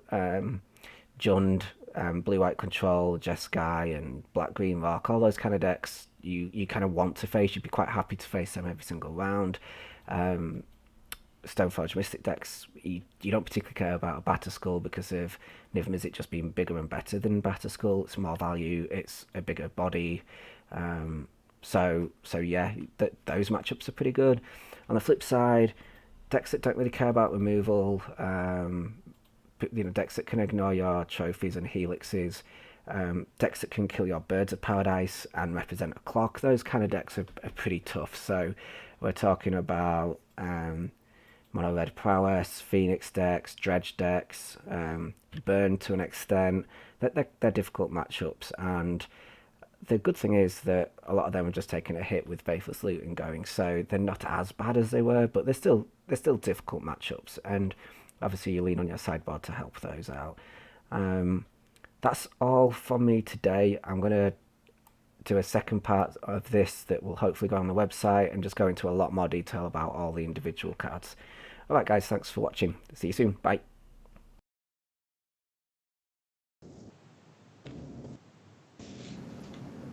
I'm really actually excited for this matchup, and I'm glad we just got both deck techs there. Yeah, this is one that I'm not super sure how it's going to play out. There's a lot of wild cards going on in the Niv Mizzet deck about exactly what it's capable of and how quickly it's going to be able to efficiently interact with the Urza deck. And so I think that's going to be a big dictator on who's favored in game one here. Check out this one land hand keep. Turn 1, he gets to cast Astrolabe, Opal, Bobble, and he's already got one piece of the combo with Sword of the Meek in hand. Yeah, this is definitely not a hand I could convince myself to mulligan, but I do wonder how many of these baubles are actually supposed to crack on turn 1, because you do want a critical mass of artifacts when and if you draw Urza. I would suspect 1 is how many baubles we're going to crack. We may not play them, but obviously this Astrolabe's going to inform. I think I'd crack both. I think I'd actually bobble myself right here.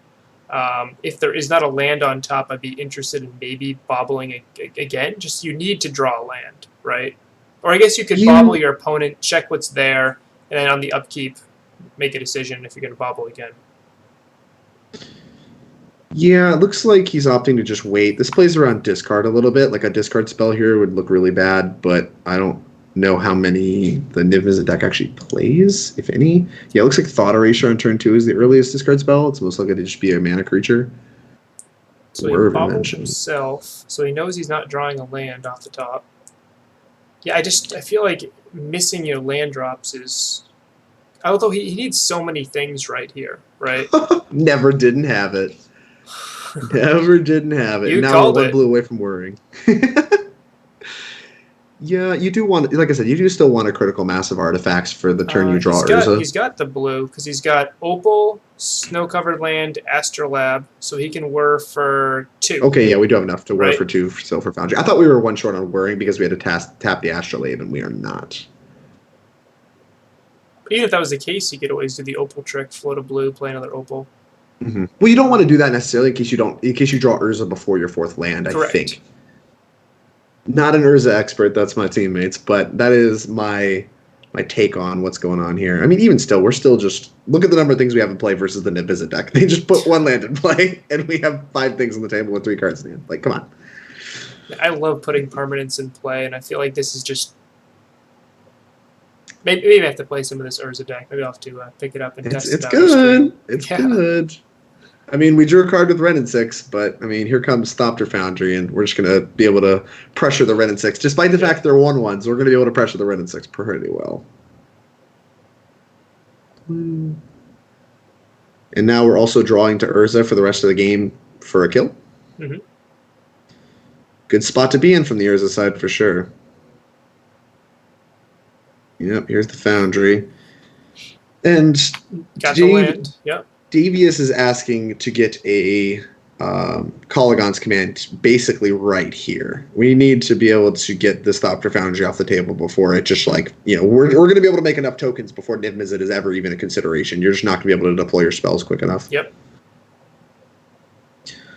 I don't think I want to make any more Thopters right now. We do have 4th mana now, so we can't play the Opal. Because, like I said, we have 4 mana for Urza if we draw it. I'm So we don't want to surprised play he any more didn't Snow Petal. tap his snow-covered island just to get another Thopter off of the... I guess it didn't really matter, the Legend rule with the Opal. It didn't really matter how he ended up doing that, but I don't see an advantage of holding up. Yeah. It like I said, it doesn't super matter. Like, we have access to technically infinite artifacts to sacrifice through Sword of the Meek, and we don't want to like open up a Thopter to be able to be killed by Wrenn and 6. So doing it like that just doesn't really gain you anything. Sure. Just gives your opponent more options.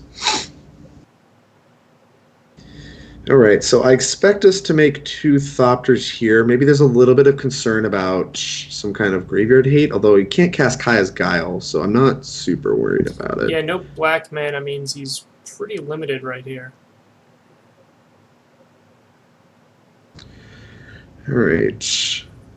I wonder if we're going to try to get this Wrenn 6 off the table or just start going face, because the Wrenn 6 doesn't really matter that much. Like, it is making sure that Davius, right? Davius hits all of their land drops, which matters a lot in the Wrenn and 6 Niv Mizzet deck. Like, you really want you want access to a lot of mana. You want to be able to be getting value off your Wrenn and 6, just be maintaining card advantage, and that's the way that this Niv Mizzet deck is going to be trying to beat you. And so getting Davius dead quickly seems like a good goal for Ryan here. Teferi Time Raveler. Okay. Doesn't it's a good one. do much. Size, a pretty good one too. Damping Sphere looks less good. And I'm not even convinced that Sai is better than just making more Thopters with the Thopter Sword combo. And I think that we're going to see Ryan agree here. If he's going after that Wrenn and 6, yeah. Yeah, disagreeing about the value of Wrenn and 6 here. I didn't like it. Helix. Okay. I guess one way that Ryan or Vizquiz could lose this matchup is if Davius casts Niv Mizzet, right?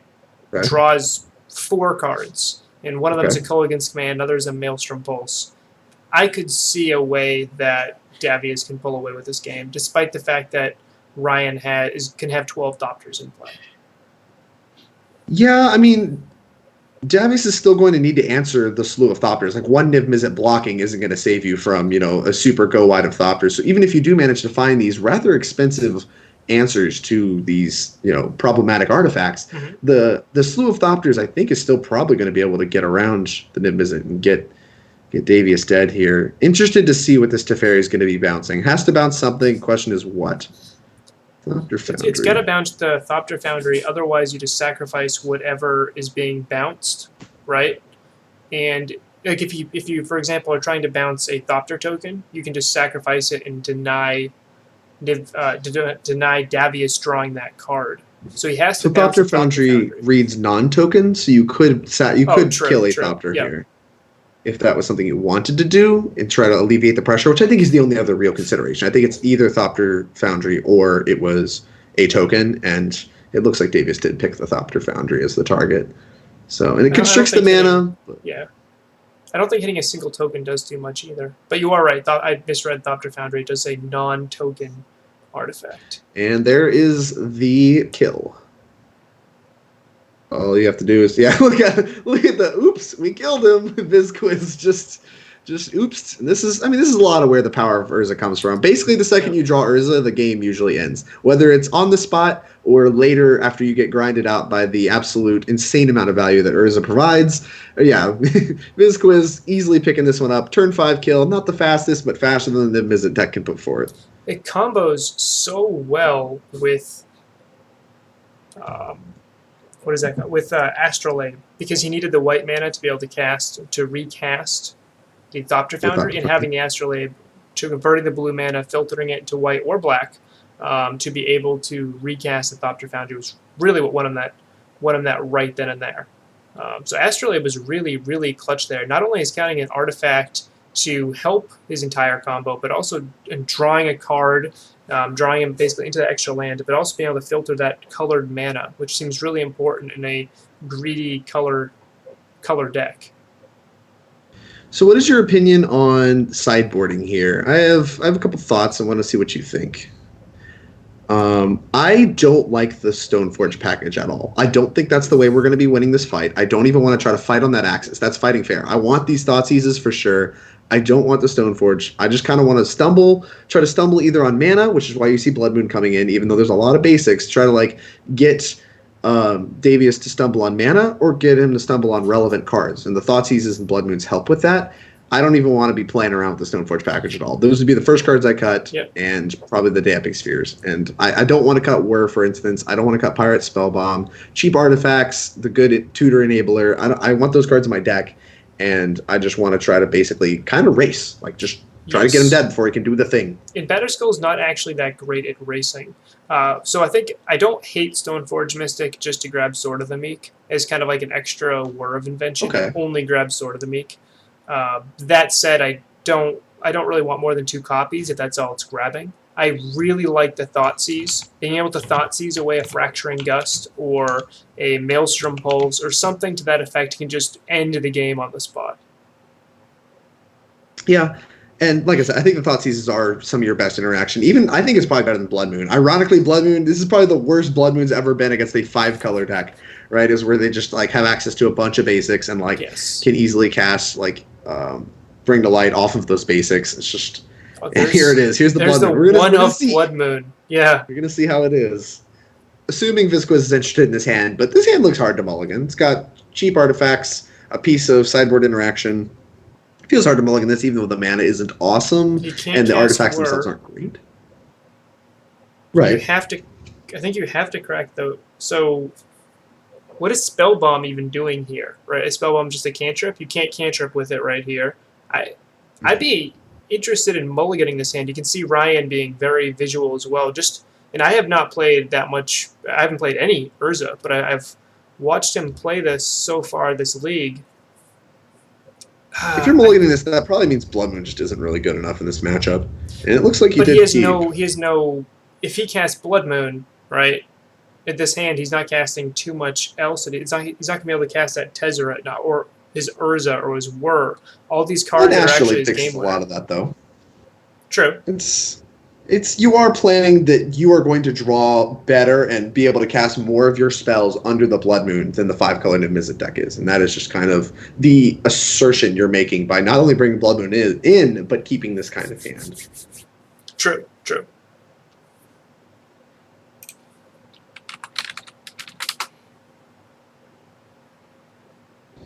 And I love Mishra's Bauble so much.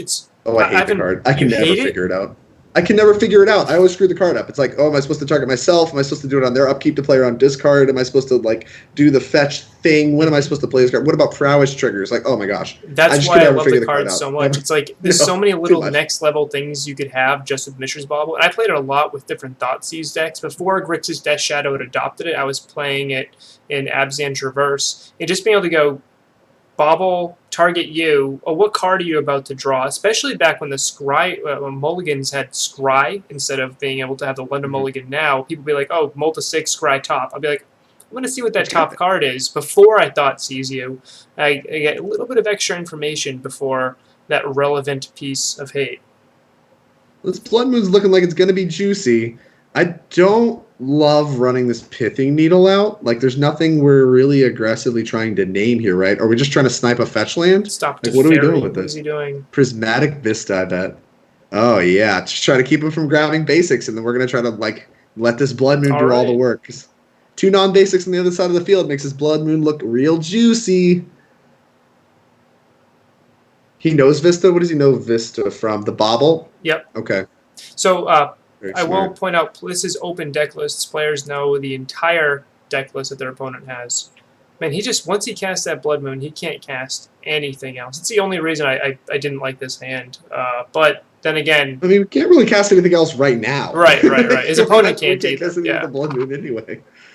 But like I said, we're still in Astrolabe away, so... True. I don't know what he's tanking on. We signed up to do one thing with this hand, and it's time. Yeah, it's you time didn't to mulligan. go. Oh no! Do we have like war action? Am I missing something? No. Oh, why is he not just casting? Just cast it. Just cast it. I mean, actually, no. Don't cast it. Let Team Ice cast him. Mizzet. Come on. Come on. You have a horse in this race. This is unfair. I just don't like. I assume he's like talking the line out with Jat right now, but or with whoever he's with. But this is, I don't know. I don't know what universe we're playing the game out like this. We're keeping the hand like this. We're naming that Prismatic Vista with Pithing Needle. What games are we playing like this and not casting the Blood Moon on turn 3? Right. Like, so is he sniffing out some kind of white enchantment? Is he hoping to? What is he hoping to draw? Right. Yeah, I don't understand. Because not casting Blood Moon right now means you are hoping to draw something to make you so you can play Blood Moon after. So he's hoping to draw into a fetch land, right? What are the odds he actually draws into that fetch land? Probably pretty slim, right? Agreed.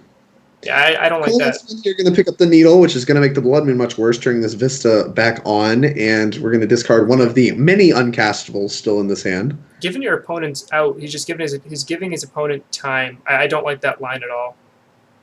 I do not either, but we'll see. We'll see if Vizquiz has something up his sleeve. That was not the draw step you're looking for. Playing a Blood Moon the turn after. I mean, it's not as good. Still good. Still good. Yeah. Only 3 colors versus 5. A relevant difference, but not quite as good as cutting them down. Oh, jeez. So that would not have happened if he did it last turn. Actually, no. He did have the plains and the Perunes. He might have had it last turn too, because he did have the Pillar of the Perunes and the Snow-Covered Plains, and he was untapped to cast a Colligan's Command. So I guess that would have happened last turn. Oh, look at that face! He knows he's getting Niv-Mizzeted. Look at that face. Visk was very, very not excited to see Bring the Light. Hopefully, he shows us what he's drawing here. 10 cards revealed. 10 cards. Let's see what he draws. Right. Come on, Ryan, show us what he draws. Pretty hard to show us, yeah, unless they click on the revealed cards and see what's up. I imagine Vizquiz is at least moderately interested in the revealed cards. There we go. Ooh, okay, so he draws a Renin 6, a Maelstrom Pulse, a Dreadbore, a Lavinia. And that's it? I assume it was a Pulse over the trophy. I imagine he chose Pulse over trophy, yeah. No Fracturing Gust is a start, and we now have a castable Tezzeret, which just dies to Niv-Mizzet. Yeah, our lines aren't great here. We don't have an Ensnaring Bridge or anything like that in our deck. We wouldn't want to grab it anyway. This Pulse and this Lavinia are going to be a hard combo to beat, I think, no matter what, because Lavinia being able to shut off our 0-mana artifacts, which we have none of right now, is big game, and Pulse being able to answer any artifact at all that we play. I mean, any permanent that actually matters is going to be answered. Right, so that Dovin's Veto really was the play of the game so far, stopping that Blood Moon. And I'm going to assume that Davius had it last turn too, unless it was just that one card that he had just drawn there. Yeah, unless maybe Vizquiz was sniffing out that like there was a Dovin's Veto there, but like I said, like you didn't come up I don't think you came with that hand to not jam on turn 3, because if he has it, and like you're going to lose. And I mean, Davius did have it. He had it on turn 4. He may have had it on turn 3, but I don't think the potential of Dovin's Veto is super convincing, especially when Davius pass all their mana up. They go up to like 3 or 4 Colligan's commands after sideboard. I just don't see a world where like you're not getting an artifact blown up, especially the Pithing Needle, which mitigates the Blood Moon a lot. I don't know. I'm not saying Vizquiz would have won this game. Could have easily still gotten vetoed, but they're right. That definitely was the biggest part of this game, was that Dovin's Veto lining up with that Blood Moon, which is what our hand did on the side of Urza here. Yep, he's just handed nothing but Blood Moon. Stoneforge grabbing Sword of the Meek, maybe trying to set up for a Thopter Foundry. Has to read what this card does. It's going to make it hard to cast Whir, right? Because it will try to counter Whir. Not if you were converted mana cost, right? So you can Whir for 1 right now. Yeah. So we need another land before we can grab the Thopter Foundry. And once we have the Thopter Foundry, we have a lot of chump blockers for Niv-Mizzet. But that Maelstrom Pulse is definitely still looming. You could see Ryan checking the chat to see if it was a Maelstrom Pulse or the trophy. Both are in the revealed zone right now. We're assuming that the Pulse is what he'd taken, but you only get one of them off that Mizzet. So it's hard to tell. Moto does not do a good job displaying to you what. I mean, I have played against the 5-color Mizzet deck, and it does not do a good job displaying to you what was drawn. You have to kind of piece it together and look at the chat. It's a nightmare. Classic Moto problems. That Mox Opal is not cast. Well, I think you can cast it. I think it just gets countered. Does it say counters it, or you can't cast them? One of them says don't cast. The other one says count. Like there's two abilities on it. One of them says you can't cast. The other one tries to counter it, which of course is perfectly understandable design. Yeah. So what is it? Lavinia, Azorius, what? Azorius Renegade. All right, there we go. It's in the chat. Okay. Each opponent can't cast non-creature spells with Garda mana cost greater than the number of lands. Okay, so that lets you cast Opal. Whenever an opponent casts a spell, if no mana is spent to cast it, counter that spell. Yeah, Opal just gets countered. You are correct. Yeah, Opal gets countered. Do not. Okay, we're casting it. We're out here. I would have saved it for if you have a Thopter Maker Man. Thopter Maker Man. Yeah, I don't really know what the logic is there. It feels like maybe Goblin Engineer or something is the reason, but you can always do that later. So I don't super understand why. I think he just didn't read that. I don't think he didn't understand that bottom text. I mean, we just talked about it for a little bit, and things are always a little bit harder when you're mid game and there's a camera on your face. Yeah. And Lavinia is not the most understandable card for sure. We can still Word for 1 and grab a Pyrite Spellbomb if that's still in Vizquiz's deck, and that does answer the Lavinia. So that is an option we have as long as he didn't board that card out. And that, maybe lets us eventually still set up for Thopter Sword, which does mitigate the Niv Mizzet, but we do still have that black-green spell, whichever one is actually in Davius's hand. We have that black-green spell looming. And that one's going to be the tough one to beat without a Welding Jar. He forgot by his posturing. That's possible. I don't know. He seemed to sit there and think for a long time. He seemed to have a reaction when he drew Mox Opal, so that makes me think he knew. So, I don't know. We'll see. We'll see if Vizquiz has some kind of plan. But being at 3, we die to a lot of stuff. Yep. I wonder if we're going to see Ren 6 starting to ping. Just right? Because they're dead in 3 turns just to that, which is probably why Lavinia did not attack. That way he could protect his Ren 6 and just keep pinging and kind of go from there. Although we are just dead to that Niv Mizzet next turn. Yeah, the Niv Mizzet is a big problem. And not being able to Word for 2 is another big problem. Mm-hmm. I don't really see Vizquiz being able to claw his way out of this one. Once that Dovin's Veto hit the Blood Moon, and then once the Mizzet hit the table, I think the game was over. I'm inclined to agree. I'd be still willing to argue that the second that our primary game plan of Blood Moon, got countered, I think that we were very unlikely to win the game, and the Niv Mizzet was just kind of like the nail in the coffin, right? I would agree, yes. Turns out a 5-mana 6/6 flyer that draws you, 5 cards is pretty good. Did Davius miss lethal here? With that Teferi, he could have bounced the Stoneforge Mystic, attacked with Lavinia, and minus with Ren 6. Yeah, that's fine. Wasn't even close to mattering. It was very, very far ahead, as the Niv Mizzet deck gets after casting Niv Mizzet. That card puts you very, very far ahead. We had 1 Pyrite Spellbomb made to answer your question of what we could have worded for in that spot. Also could have worded for an Astrolabe to try to draw your way out of it, I guess. To draw into another land, so then you can start worrying for 2. I like this adjustment here. Getting rid of a Stoneforge Mystic for a Thopter Foundry is something I'm really into. He's still running Batterskull. Yeah, I still think I want to get rid of that Batterskull for the Pyrite Spellbomb, just like I said, or the Whir. I want both those cards back in my deck. I want to just try to combo as quickly as possible and force through my combo. It is very likely the Niv Mizzet deck is going to interact with my combo. I'm not going to be able to just cleanly turn 3, kill the Niv Mizzet deck or whatever. They're going to be ready. So cards we have to worry about from Davius's side is the Knight of Autumn, Abrupt Decay, Trophies. Is it Charm? Not really. Teferi can bounce stuff. Thought Erasure can steal something from your hand. Kulgan's Command's obviously very powerful. Kaya actually can kind of end a game just by if you keeps exiling the Astrolabs and Spell Bombs can kind of eat away at effectively your mana base there, right? Although I don't even know if you want to keep Kaya in. Kaya's a little slow. Fracturing Gust. I guess you can Supreme Verdict if you want to clear away a bunch of tokens. I don't suspect that one's in this deck. Yeah. Unmoored Ego, Kolaghan's Command. Yep. I don't hate Ashiok. Ashiok's fine, not insane. If like the Deckless Republic and Davius knows about Goblin Engineer, and Ashiok lines up very well against that, so maybe there's a chance, but you have a lot of other good other interactions, so I think I would rather have something like the Rest in Peace over the Ashiok specifically. I think I would too. The only pause I guess I give with Ashiok is that I know that whenever I play against a deck that has an infinite life combo, I look to maybe try to find a way.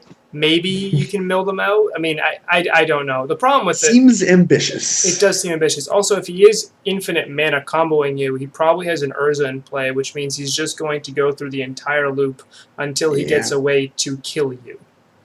Just Mind's Desire his whole deck. Well, I'm glad we have the Pirate Spellbomb in our deck, because I'm pretty interested in Pirate Spellbombing this Birds of Paradise to slow down the Mizzet deck. I feel like being able to kill their mana creature is actually going to be pretty important against this deck. I agree with that. So I would not be surprised if one of these 2 lands fetches a Steam Vents to be able to destroy... Yeah, look, you can see him hovering over it, be able to destroy this bird, because our cards are more efficient. So being able to just, even though it's kind of clunky as a 2-mana removal spell, I still think it, like I said, it's very, very much worth it. And the deck's just very kind of clunky otherwise. And the Pirate Spellbomb isn't worth a lot. It's not really that good of a card that we're throwing away. Nope. It's just the turn 2 time spent. Play the island. We can inform our color fetching later. Yep. And plus that way the Scalding Tarn can get you a Hallowed Fountain if you need it. Exactly. Or if you need a black source for the Tezzeret, you can also have that option later, depending on how this game plays out. So just being able to make the decision later on what colors to get, I think is going to be pretty important. Always Spellbomb the bird. Spellbomb it. Classic. Classic. But you raise your children with that adage. Yes. Oh, Astrolabe. Glad we boarded out the Blood Moon, because, look, you can see him smiling at himself. He's like, no Blood Moon. Blood Moon would be horrible in this game. I kind of like stuff like that, though. Being able to side in a card, your opponent sees it, and then you side it out, and they still have to respect it post. Exactly, I agree. Interested to see if we grab black or white here, because I guess we can still cast the Thopter Foundry off the black. So it's just correct to grab black, and we're probably Thought Seizing? Sighing instead. Yeah, I think actually I like this. So then you sigh, and then next turn you get to hopefully draw land and play Thopter Foundry Thoughtseize. Actually, he's crossing his fingers. What is he hoping to He's hoping at a here? land, I think. Oh, alright. Well, this creature's dead. Oh, no land drop is big, though. No land drop from the 5-color Niv Mizzet deck makes not only bolting that bird very good, but also just we don't get as punished for that time walk, because that Niv Mizzet is not looming as much as it was otherwise, right? Because that's the thing you're worried about, right? The second they get to 5 mana, Niv Mizzet's coming, and if they untap a Niv Mizzet after drawing that many cards, you're probably dead. Yes. But what's the take here? Stuck on 2 lands. I'd be tempted to take the bird, but it doesn't do that much other than keep progressing the mana. Night of Autumn is a clean answer, and it's better, I think, than Maelstrom Pulse right at this moment. So it's interesting. They have a lot of redundant ways to beat artifacts with the mana they have available to them. They have Assassin Trophy, and if they draw a land, they have Night of Autumn and Maelstrom Pulse. I'm kind of interested in therefore trying to win the game with this Tezzeret, which leads me towards considering Assassin's Trophy or Birds of Paradise. But Maelstrom Pulse is kind of the split the difference there. If our plan is to win with this Tezzeret, maybe we can take the Maelstrom Pulse, play out the Thopter Foundry, and try to convince them to trophy that, and then maybe we can line up the Tezzeret to be good. But no matter what, we're going to need Davius to miss land drops from VizQuiz's side of the field. We're going to need Davius to miss land drops continually in order to beat this kind of a hand, because it just has so many pieces of interaction with the combo that we're not going to be able to quit combo. We're going to have to grind in this game, and we're just not going to outgrind the Niv Mizzet deck. It's not going to happen. No, nothing can outgrind the Niv Mizzet deck. Yeah, see, that's the worst thing. Look, you can see him. He's like, uh-oh. He's got some work to do to beat this, making land drops. There you go. All right. That lets us Tezzeret this turn. So but if you Tezzeret, they're just going to Pulse or Trophy it. But Trophy gets us ahead on mana, and maybe, with no other instant speed ways to interact. See, I don't know that I like this as much. I want to bait out the Trophy with the Tezzeret, and then, the Maelstrom Pulse and Night of Honor are both sorcery speed, and maybe there's a chance we can like draw an Urza and with the Whir and the Thopter Foundry just kind of set up a kill. We don't have a lot to work with, so that may be ambitious, but that is just kind of what my thoughts were. I agree with that. Not taking the Maelstrom Pulse last turn really locked you into casting Tezzeret this turn, because he just took 2 turns off, and Davius still has that Assassin's Trophy in his hand. So it's not like he even can protect his Tezzeret right here. He just kind of threw it out there, and it's not doing a ton. Where he could have gotten a land and the +1 drawn a card off of it as well. Yeah, get another look at the combo. Honestly, the biggest thing is Davius has hit both land drops in the meantime. While we're sitting here thought-seizing, trying to shred the hand, we haven't taken the Bring to Light, and Davius is making land drops, which is, once again, still worst possible. That Welding Jar is attractive. Wait, how's Bloodbender in our deck? I thought we boarded that card out. I thought we did too. Uh-oh. I mean, Welding Jar seems like the easy take here, as it protects the combo. But, I mean, especially from a Knight of Autumn and a trophy still being in the hand. Yeah, that's a lot. That's a lot of pieces. There's no need to play the Welding Jar right now. Hold on to it. Yeah, for sure, for sure. Even if you get Thought Erasure, he's not taking the Welding Jar. That is by far the worst card in our hand. This is definitely a precarious position, and I mean, definitely an interesting game for how things have played out. Yes. Okay. The trophy on the Tezzeret. Yeah. I'm not surprised to see that. Bring to Light, Knight of Autumn, the remaining 2 cards, and we're crossing fingers on no land. We really, really, really need Davius to miss for like a turn or maybe 2. A turn at least, maybe a second turn as well. All right. So actually going back, I wonder if I think Thought Seizing the Bird was a mistake. I think Thought Seizing the Pulse or Knight of Autumn and then to follow up check again would be correct, because now Davius still has the Knight of Autumn to deal with Thopter Foundry. Now we have the Welding Jar, and then he has a Bring to Light. If he draws 1 more land, we could have actually taken that Bring to Light, knowing that maybe just taking the Bring to Light over the Bird would have been better actually, because that can grab like a Fracturing Gust or it can grab a Mizzet. Like it's just like the best card in their deck, right? Yes. Like why don't we just take that one? Well, we were planning on like trying to screw them off mana, and we did get punished for that because they made 2 land drops in a row, but they did just miss. And with Knight of Autumn being a sorcery speed way to deal with artifacts, there's a chance that we're drawing live to Urza for a kill next turn. So we can Whir on Instep, grab the sword, and we're drawing live to Urza for a kill. And that's about as good as you can draw it up, given how this game's played out. I really dislike playing the Thopter Foundry here. Unless you have to put this, especially not playing the Welding Jar first, because if there's 1 unknown card in Davius' hand, if that was a Kolaghan's Command, we'd have been really it'd be punished. Disgusting. I mean, even a Kolaghan's Command here would kind of suck. Just like untap Knight of Autumn, finish off the Foundry. Yeah, I don't like playing these right now. The only reason I think playing them now might be correct is that Thought Erasure. If Davius has a Thought Erasure otherwise right now we can just go empty-handed.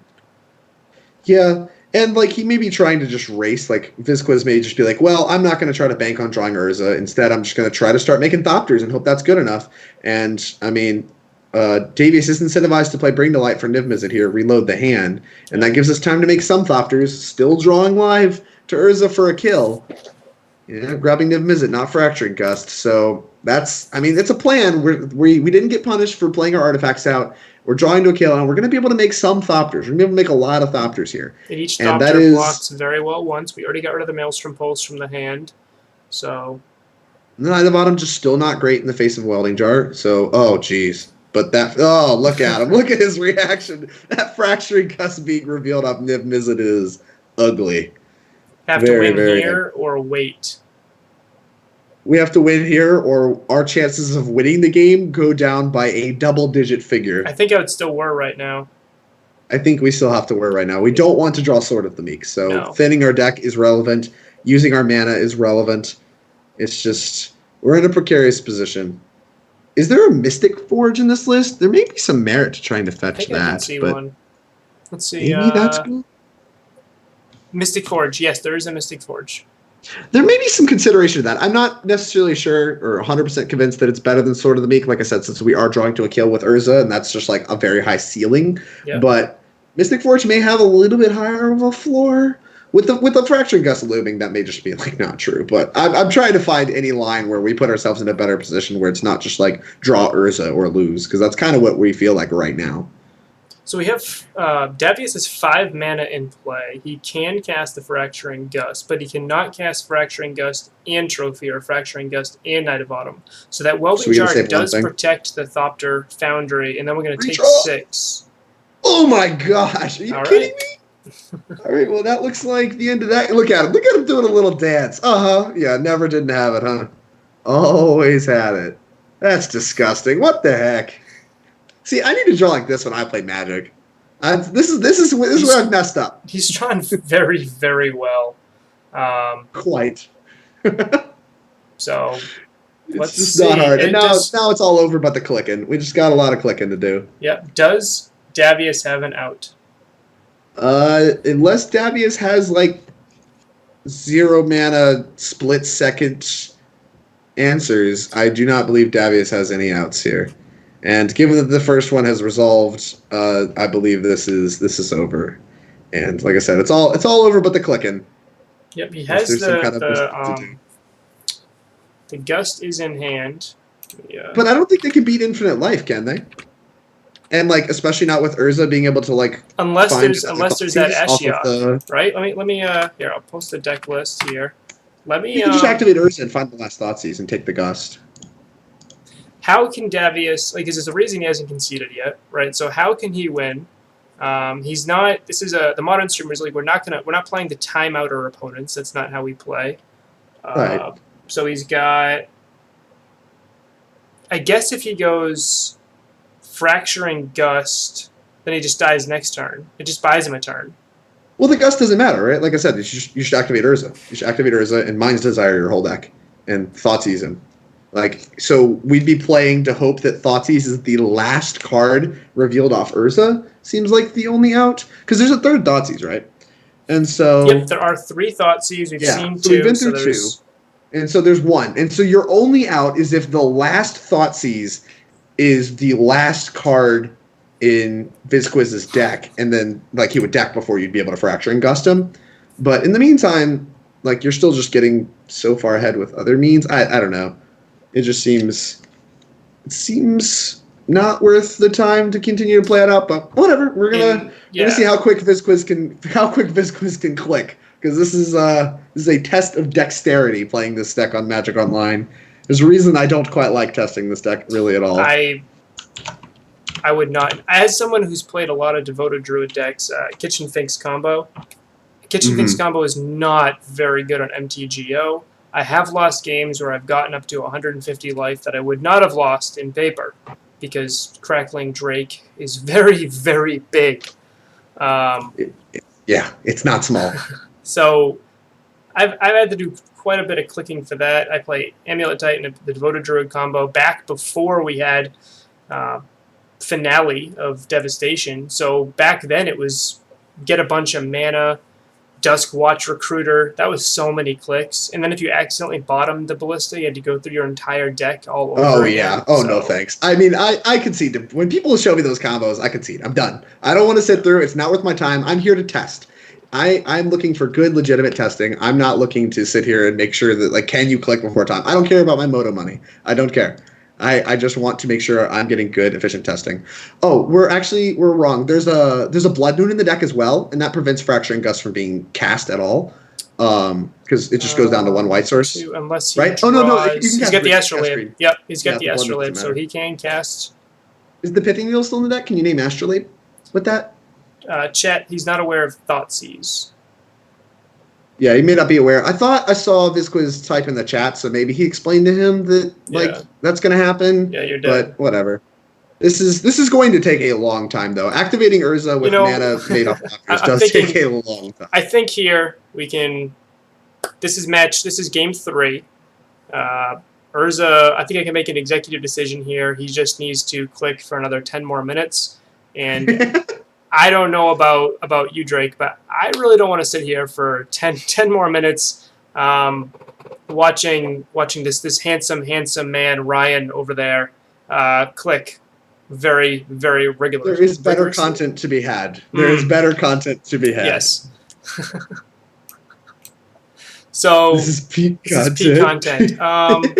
Ren 6, Maelstrom Pulse, Dreadbore. Yeah, Ren 6 can't win. Is there a way to beat? Yeah, he looks like Okay, he knows he's about the explaining the Thoughtseize. Thoughtseize line, so this is about to be over. So Yeah, if you awesome want to fast match. forward or whatever, this I don't know who actually wins, but I'm confident that the Urza player is gonna manage to eventually click enough that our friend Davius is not going to survive.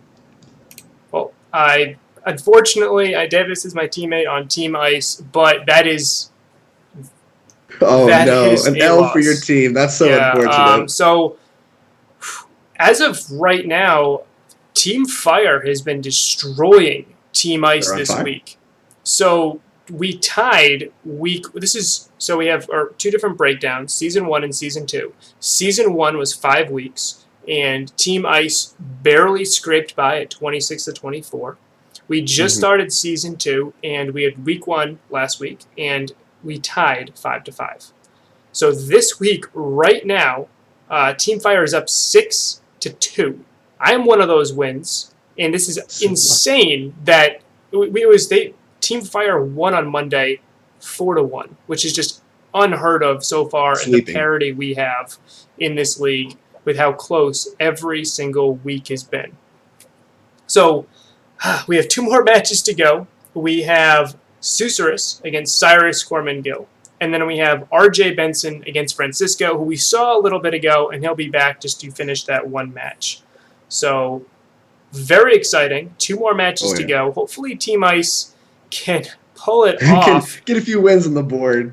I mean, Team Ice did win the first season. If Fire wins the second season, though, it comes down to a tie, which ultimately checks to see how many matches total are won. So Team Fire is looking to keep this kind of streak up. It is important, specifically, that they continue to lead by this many matches, right? It's important that they have a dominating victory this season. Otherwise, it's going to be really down to the wire on who's going to end up winning more matches. If Team Fire wins Season 2, 26-24, then we have an exact tie because both seasons were won by one team by a win margin of 1 effective match. So close. Just to recap how close this league has been so far. Week 1 it was 6-4. Week 2 it was 6-4. Week 3 it was 5-5. Then it was 6-4. Then it was 7-3. And then we just had 5-5. This is the first week that's really looking like it's kind of just being dominated right now by Team Fire, which makes me a bit sad. Which makes me a little bit sad. So you're invested.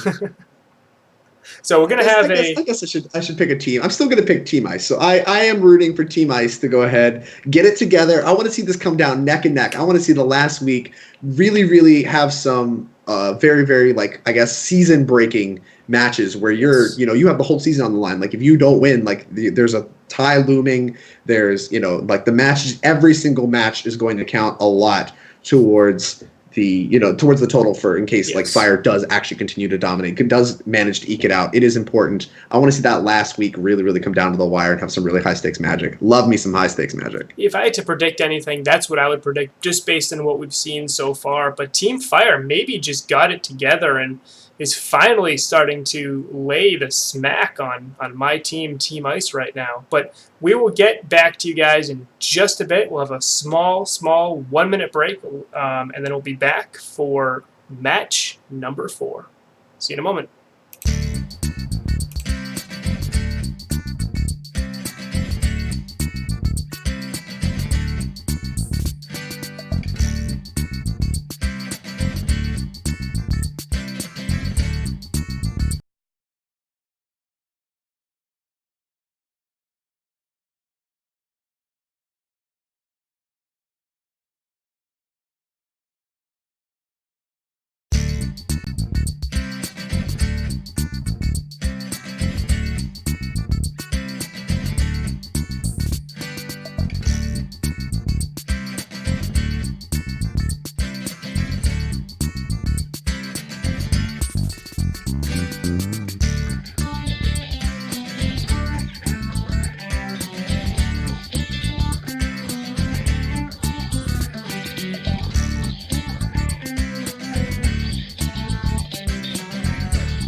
All right, and I am back. I'm going to be doing the forecast of doom on this match between Sasser and CyrusCG.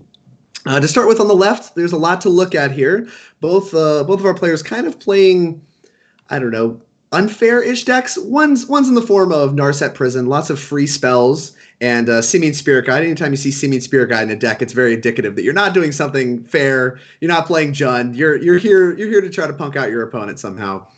And so Sasser is a Magic grinder that I personally have played against multiple times, and he likes his artifact decks. And so there's no change here. We get to see a Narset Prison deck looking to lock your opponent out with Teferi's Puzzle Box and Narset. So Narset keeps you from drawing more than one card each turn. And Teferi's Puzzle Box, as soon as you draw your card for turn, it makes you shuffle it back in and draw another card, which you can't. So it basically locks you out of the game. You never get another draw step again.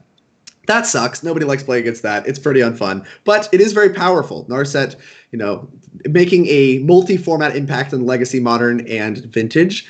And so you can see lots of other aspects of prison aspects in this deck as well. Chalice of the Void going to be impactful in this matchup, not on 1 like you'd expect in Legacy, but actually on 2 is usually where it shines. All the rituals are at 2 mana, including things like Manamorphose and Remand Scrape Shots, even the Bears. Everything is 2 mana in the Modern Storm deck. So we're looking to power that card out, not on 1, but on 2. Got Simian Spirit Guides and Opals to help get that together. Got Urza to help tutor up pieces. Ensnaring Bridge, not as good in this matchup as it is in other matchups, so I do think that Sasser is going to struggle a little bit in the first game because one of the primary pieces that I think Sasser relies on to win a lot of their game ones is Ensnaring Bridge, being able to lock out their opponent and buy a bunch of time. So Narset can be impactful. One of the cantrips for Cyrus here is Sleight of Hand, so it doesn't even shut down all the cantrips, but overall, Narset's still a little slow, and I would be shocked to see Sasser's favored. Cyrus over here on pretty traditional Modern Storm. I don't really see anything out of the ordinary. Decks like Caleb Scherer is known for playing this deck. Cyrus known for playing Legacy Storm, but has dabbled in Modern Storm as well. Loves his Storm decks. Very, very traditional deck for him here. Nothing super wild. The rebuild in that sideboard, he's going to be putting a lot of weight on that card this matchup to pick up all the artifacts. And I suspect that the sideboard games are going to be very, very interesting. And overall, I expect Cyrus to hopefully eke this one out, but we'll see how it plays out. Oh, Cyrus has 2 Arias in the main. Okay, I missed the Arias in the main. I guess they're hidden behind something. That's actually going to be really relevant in this matchup. So I'm kind of sad I missed that till just now. But Aria Flame is probably the best card in this matchup because even if you get Chalice, even if you get Ensnaring Bridge, who cares? Whatever. You can still just play Aria and just eventually kill Sasser. So there we can see. Aria Flame is such an amazing card. It's actually I'm not a super Storm player or anything like that, but it makes me want to play Storm. I played that old Thing in the Ice Pyromancer Ascension deck back before Fatal Push was printed, and the entire win condition, your whole win condition was Pyromancer Ascension, Bolt, or Thing in the Ice, and Aria Flame is just it really is a better Pyromancer Ascension. Oh no. You would say this to be on stream. Oh no. Don't do this to me. There are so many arguments with people about is it Phoenix, where I thought that Area Flame belonged in the sideboard and Ascension belonged in the main deck because I think it was a little bit faster in that deck. But in Storm, I do think you're very correct. I think you are correct in Storm, and Phoenix is a dead deck now, so rip in pieces. Baral here on turn 2, super relevant for Cyrus, setting up to either kill on turn 3 or set up to Gifts on turn 3 and have a kill on turn 4. I actually think a turn 2 Narset is a turn 2 Narset, if you use a Simian Spirit Guide there, because Narset completely, and then no minus, completely stops all the cantripping, which really stops Storm from going off. I think Narset's actually maybe one of the best cards in this matchup. The thing is, it can be if Storm has the cantrip heavy hand, but the fact that Cyrus didn't play anything on turn 1 makes me think he doesn't have any of the 1-drop cantrips. It would stop that Manamorphose. Yeah, even that Manamorphose would be drawing a card. That's true. But it actually wouldn't stop it entirely, because look, Cyrus didn't use the mana. If he played a Narset, he could just cast the Manamorphose on Sasser's turn and still draw the card. So it wouldn't actually completely shut it down. It would just shut it down in that particular spot. Now this is something, we have to remand this. And that remand is going to be really impactful because the Simian Spirit Guide's gone. Sasser doesn't have another land to set up to Chalice on 2 again next turn. And 3, 4, I still 4 mana. think that instead of playing Chalice on 1, especially seeing that Cyrus didn't cantrip on 1, I think that Narset would have been more impactful. Potentially. I mean, especially since we've seen multiple Metamorphoses cast. I was expecting that to be a kill there with the gifts, but instead we have Past in Flames, so we're just going to flash back these Metamorphoses, and now you're definitely right. Like, since Cyrus is relying on this little soft combo to, like, just redraw a bunch of cards with Metamorphose and try to, like, stumble into a kill, that's just drawing a lot of cards, and that Narset would actually have shut down this hand based on how this is played out, like, a lot. Yep. Oh, Grape Shot. Remand Grape Shot, is that just a kill? We done? Yeah, looks like we are done here. So, I don't know if Cyrus drew into that. Cyrus could have already had it, and the other 6 cards that he drew didn't matter, but I find that unlikely. So I think you were right. Like, based on the way that played out, Narset would have looked a lot better. But the hand also could have played out differently, where you just, like, grape-shotted the Narset down, like maybe cast 5 spells, grape-shot the Narset, and then do other stuff. I do think if you're going to play Chalice, it's much better game 1 than it is post-board, when Cyrus gets things like a Braid to help fight through that. Yes. But which is one reason why you can see those spell skites coming in. Not just because they're good against Grape Shot if you have enough mana, but also because they protect your combo pieces. It's still awkward because you want a Chalice on 2, and then the spell skite's a 2 mana card, and you're just like, oh, this is so awkward. But no, I do agree that the spell skites are going to be relevant. They answer like all of the bounce spells except for Rebuild. And they eat a Braids as well, which is going to be important. I don't know if we saw Sasser bring in Witchbane Orb there. I wasn't looking too close. Yeah, that makes a lot of sense. The card's not awesome because, like I said, it can be bounced at any point in time. But if you can protect it with something like Spellskite, you can buy a lot of time and make Cyrus find multiple bounce spells and multiple artifact destruction spells in order to actually be able to kill you. Mm-hmm.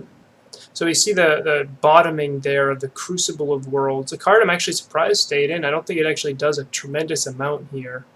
Well, it's part of his win condition, right? Trying to win with the Ibnu Rivulet, just like milling out Cyrus. Yep. I guess if you're going to mill a deck, milling Storm is probably a little bit easier than most decks since they're drawing so many cards. The problem is Past in Flames makes that plan until you have a lock, until you have like a Grafter's Cage or something. Like milling the Past in Flames deck does not feel good. No. All right, and we get to see the Chalice on 1 there. I think that was mostly played to enable Metalcraft, so that Sasser should play the Chalice on 2 here. Yep. Now, there is a bear already in play, so Repeal and Rebuild are the answers that Cyrus is looking for, but Cyrus can't cast cantrips to find it. Cyrus can't cast 2 mana spells to find it, but Pieces does give you looks at it. Looks like we found... You can't get Aria of Flame, and I can't read the other cards. Desperate Ritual, Echoing Truth, and Pieces of the Puzzle. Actually, it's his graveyard. So he just got... Yeah, Echoing Truth, Pieces of the Puzzle, Desperate Ritual. He got 2 of those 3. I would expect Pieces, yeah. We see the Pieces here. I would expect the Pieces and the Echoing Truth to be the 2 put in hand. Because once you find the first bounce spell, Echoing Truth will be able to pick up the any scraps that you run into. And you're going to be taking a lot of draw steps here, I think. Cyrus hit 8 cards at the end here. Going to have to discard. Well, Cyrus with his tremendous 19-turn clock. I don't know what Sasser is going to do here.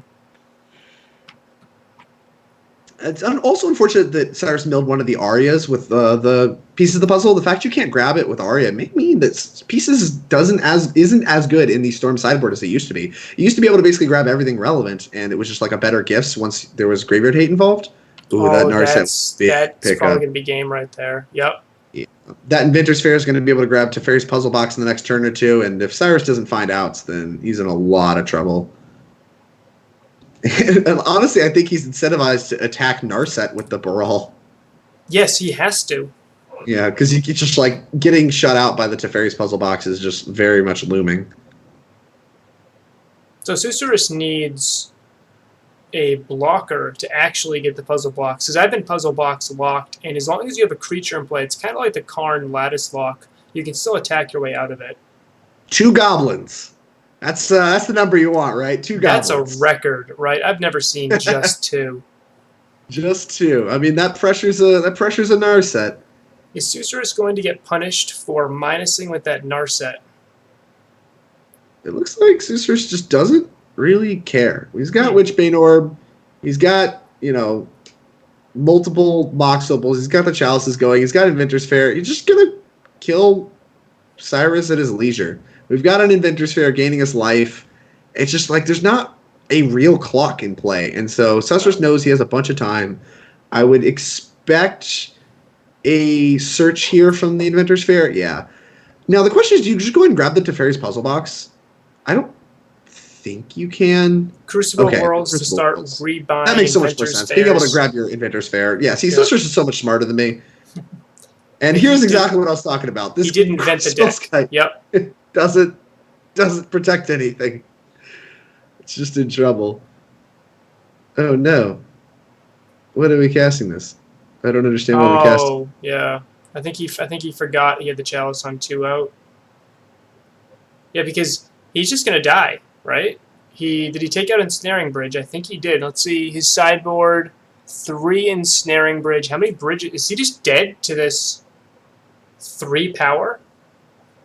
I don't imagine he's just dead. That seems kind of insane. All right, he's got 1 Okay, bridge there is an left. Ensnaring Okay, Bridge. There's all right. Everything's an invention, and we can't tell anything else. Everything is pimped out. All right. And looks like we're going to make a bunch of mana here. Cast our Ensnaring Bridge. And I wonder So if we're... Yeah, okay, we're not going to repeals- play Land Shower. Repeal into Echoing Truth to combo off is the only out, right? Yeah, Rebuild is still a big one. Like, 3 mana Rebuild, I think, just returns all artifacts to their owner's hand. Yep. So I think that's going to be a big one that Cyrus is drawing to for the rest of the game here. But outside of that, Cyrus just doesn't have a lot going on. Just going to be taking draw steps. Chalice slamming on for 3 hoping to here. win. And I think that might be the door and everything. It has to start with like a repeal for 4, which takes 5 lands, and then you have to like untap and rebuild. It's just like you're asking for so much now Repeal that for I 4 think only that's takes 4 lands because the Baral helps pay 1. So Sure. Cyrus So, needs 4 lands. 1 land. He needs to end step repeal And have the rebuild when he untaps. or the And Echoing then Truth. combo. Echoing Truth on Chalice would work too. If you repeal the 1 on 2. Chalice on 2 and then you Echoing Truth the other chalices, and then with the 7 cards you have left in hand, combo off. Except this All right. Damping Sphere is going to require it to be a rebuild. Yeah, Damping Sphere, I think it's going to make it be a rebuild. Doesn't actually change the math on the rebuild line. And we see... I don't know if we are supposed to... We're definitely not supposed to be Ipnu Revulating yet, because we have to grab Grafter's Cage first. But you can't get the Grafter's Cage in play. Oh, that's what the word's for. Wow, Sasser's so smart. Are we going to go for... Watching him play this deck is always entertaining. Grab Mox Opal, go ahead and cast Damping Sphere. Also, something... Get that countered. Yeah. I think he's just countering his own spells just to prevent Empty his attacks. hand so he doesn't get hit. Yep. All right, well, Cyrus still drawing to the same outs. Solaria West. We're going to go ahead and start milling? I don't... This feels aggressive. I mean, what? Cyrus has 22 cards in deck? You gotta kill him at some point, right? I mean, that's true, but I don't know if you can beat... Maybe Cyrus just cut all the Passive Flames? That seems insane to me, though. I'm really interested. I'm going to trust Sasser to know what he's doing, but milling this early does seem like it could be potentially threatening. All right, Cyrus all done. Whatever he was shooting for there, Cyrus all done. Oh, Tormod's Crypt. There's a 0-drop Tormod's Crypt. Okay, so I assume he found the rebuild off that mill 4 and was going to be tutoring up Tormod's Crypt there to kill. Yep, that would do it. Oh, you can't overpay for Chalice. Chat is informing us that repeal does not bounce Chalices if there's a Chalice on 1. Oh, you Because cannot you can't overpay. I thought it's Because repeal converted is a mana cost reasonable card. X, not X or less. Very interesting. Okay. Yeah, well, that made rebuild the only out, and then rebuild, I assume, got milled. Yeah, converted mana cost X, not X or Yeah. less. That is a learning moment. That was not an out. Yeah, I don't play a lot with repeal. That card is not usually what I'm looking to do in Modern. A turn 1 Chalice on 1, not shabby. Cyrus did already cast the Serum Visions, and so maybe it's like a little bit, I guess, mitigated by the fact that Cyrus got to be on the play and spew a 1-drop before the Chalice on 1 could come down. This looks like... Ooh, that's a good land right there. Yep. Yeah, Aria of Flame's going to be a big one.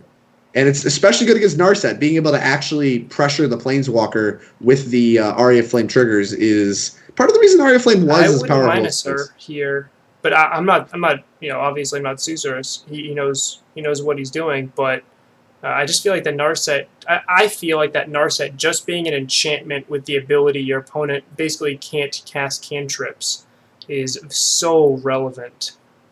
Normally that's a fine thing to do. Against Aria of Flame, I'm less convinced that's where you want to be. True. Because, yes. Like, I just want to cash it out for cards because I know it's not sticking around for a long time. All right, so we got a lot of options Damping here. Sphere makes Cascade Bluffs a little awkward.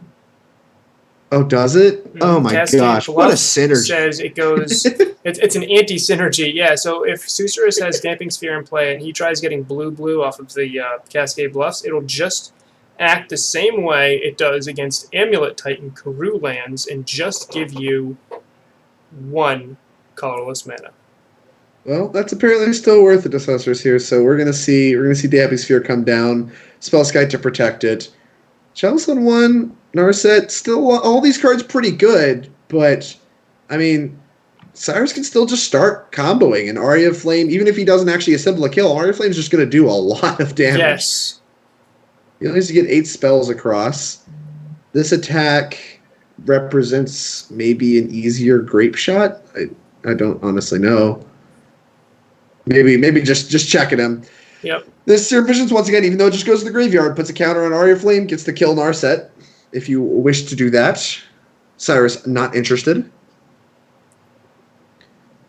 Well, at this point, if all of his cantrips are locked off, maybe he's not interested, because the Chalice on 1, maybe he's not interested in that Narset at all.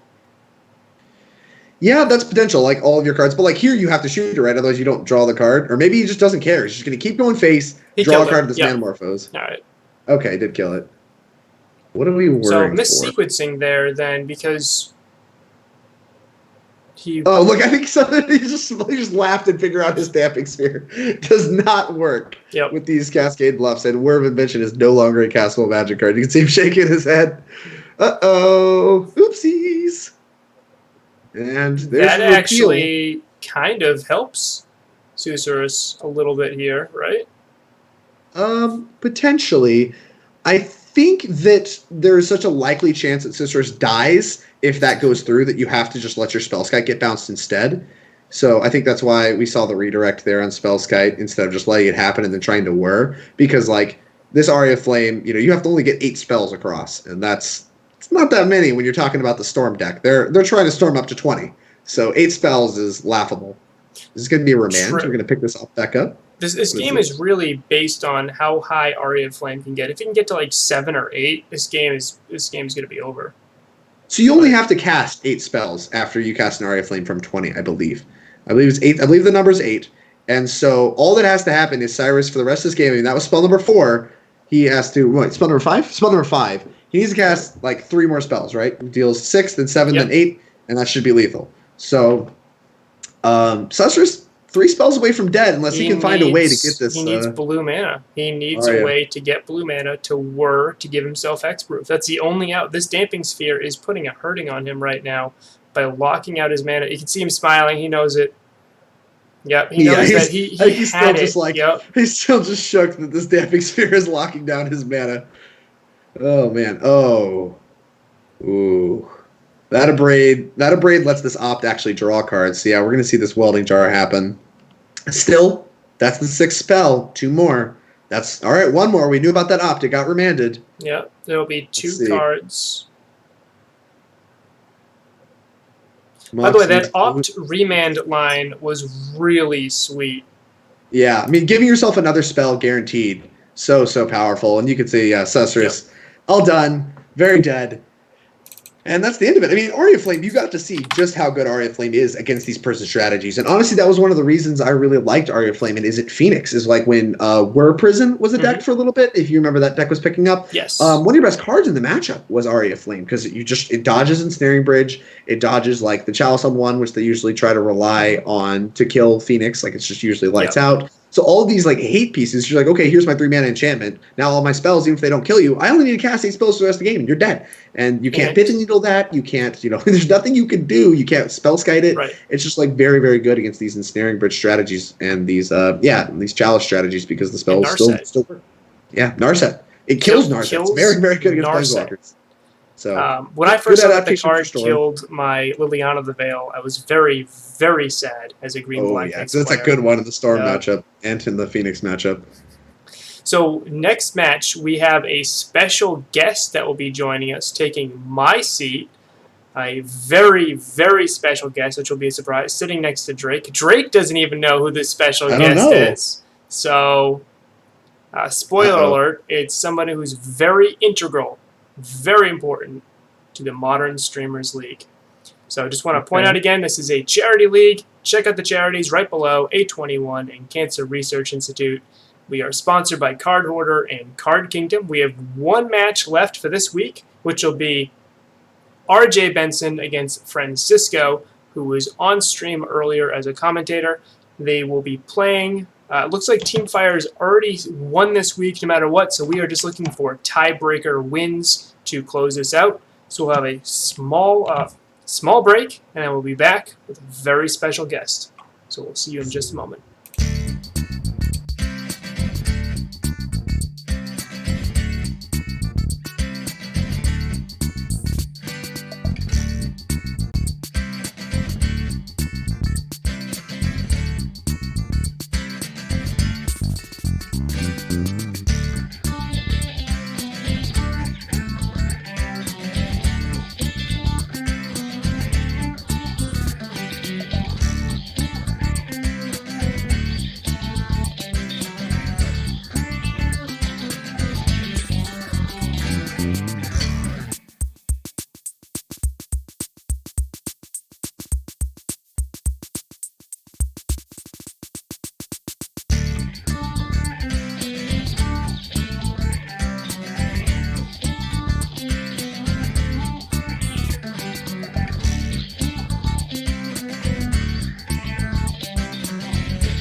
Oh no, he's so small.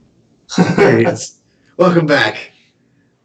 Hey guys, my name is Chris, also known as ManBat. I'm art director and designer and co-founder of the Modern Streamers League. I'm participating today to hang out with Drake and commentate on Pawluszek versus Robcaster Mage. Yeah, matchup today looks like it's going to be a version of Urza with Karn Great Creator in it versus 4-color Snow, which Rob was excitedly telling me about after last week. He was excited to tell me about his deck, so super interested to see how this plays out. He loves his deck. It's a sweet pile of magic cards, and we'll see how it goes. I don't really know I don't know enough about the 4-color Snow deck to know how this matchup's going to play out, but if Rob can assemble interactive pieces, I mean, it's like a traditional interactive deck versus Urza, right? If you can find good, cheap interaction against Urza early enough and actually get a clock going, you're going to be able to win the game. But I am not, at this moment, convinced that Rob's going to be able to do that, so I think I favor Urza a little bit in this matchup. Yeah, these Urza decks are really good at grinding, so it's probably going to have to go to game 2 so he can hit his sideboard cards to make sure that he can compete. And, like, he has access to some sideboard cards, but he doesn't really have anything that, like, shatters in his sideboard. He doesn't have, like, Shatterstorm. He doesn't have more Kolaghan's commands. He has 2 Kolaghan's commands in the main deck. He has a Decay in the main deck, a Trophy in the main deck, and those are basically his best ways of interacting with artifacts. Outside of that, like, in the sideboard, we're looking at, like, Plague Engineer could name Thopter. You're looking at, like, Surgicals and maybe trying to line those up. But overall, he doesn't really have a lot that interacts specifically with artifacts available to him in the sideboard. And so I'm not really sure who actually gets better after sideboarding. Rob's main deck is going to have to carry him a lot of the way in order for him to be able to be in a good position to win this match. Now, Drake, in your experience, how effective is Graveyard Hate against the Urza deck? If it's not Leyline or Rest in Peace, it's usually not good enough. Like, all of the spot room, like, all of, like, the surgical extractions, the spell bombs and stuff like that, Urza can easily play around that by just sacking another artifact. They can still just combo on top of it, right? And so Artifact Hate, like, that's not very good, but if you could just keep anything from ever hitting the graveyard, that shuts down the Goblin Engineers, that shuts down the combo, and it doesn't completely shut them down. They can still beat you down with Urza and stuff like that, but overall it is still... It is effective enough that you would definitely want access to it. Whereas, like, Surgicals and Spell Bombs, there's an argument to not even having those cards in your deck, I think. Right. Which is quite a difference. Here's a Karn the Great Creator early on. Only shuts down the Arkham's Astrolabe, but the card advantage gained from the Planeswalker is probably the most relevant aspect anyway. See what he's sticking down for? Yeah, that is the question. Let's see what's in the sideboard real quick. Looks like the best hits are just, like, Ensnaring Bridge and Lattice and stuff. There's actually not a lot in Francisco's sideboard here. Oh, there's a Foundry. He probably wants that. The Foundry's probably easily the best card. I was like, I don't see a lot, but it's a multicolored card, so it's hard to see. Yeah, we see the Thopter Foundry easily the take. I was like, these cards seem very good.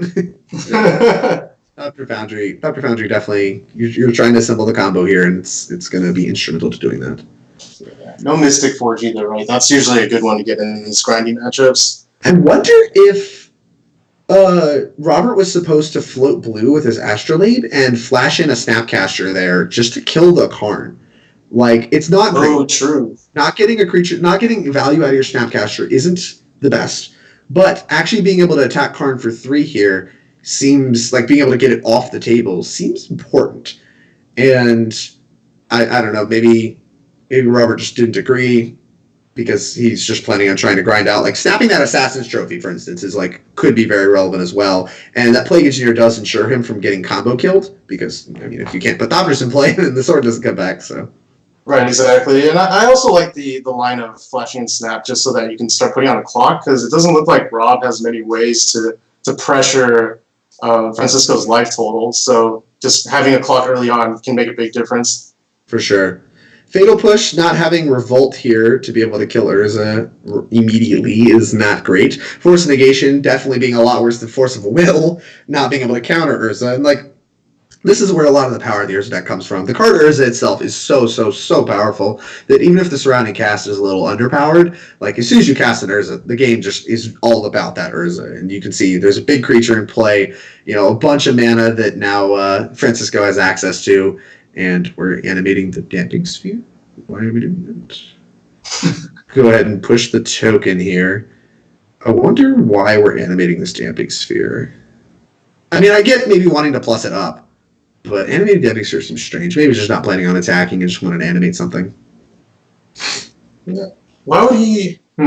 Because then now maybe he needs to double spell as well, and he's locked a bit behind mana. But it seems like he's good on mana as well. So I'm not sure. I mean, Urza makes sure you're good on mana. Like no matter what, Exactly. you're gonna be well set. Davius Sphere blocks Engineer and doesn't do anything good on the board. That's a fair point. It's probably just the best thing to animate. This Jace, not as good, also not castable. But not unless you want to Ghost Quarter yourself. Just doesn't feel good. I'm interested in trying to get this Urza off the table, which we can do if we attack the Karn with both of our creatures, I think. I think that Francisco's going to block the Plague Engineer with the Damping Sphere, and then we're going to be able to Liliana's Triumph away the Urza. Casting the Triumph first seems like it kind of gives it up, because like he's probably just going to sack the Damping Sphere and then not block. Right. So it just gives your opponent the option, whereas I think you'd rather be in control of the decisions there. But because like, I don't think there's a world where Francisco's blocking with Urza. And sacking Urza was super strange. Why do we value... I mean, even you can see Rob's face there. He was surprised. Why do we value the Damping Sphere higher than the Urza? Just because it trades? Like maybe he thinks there's 2 removal spells.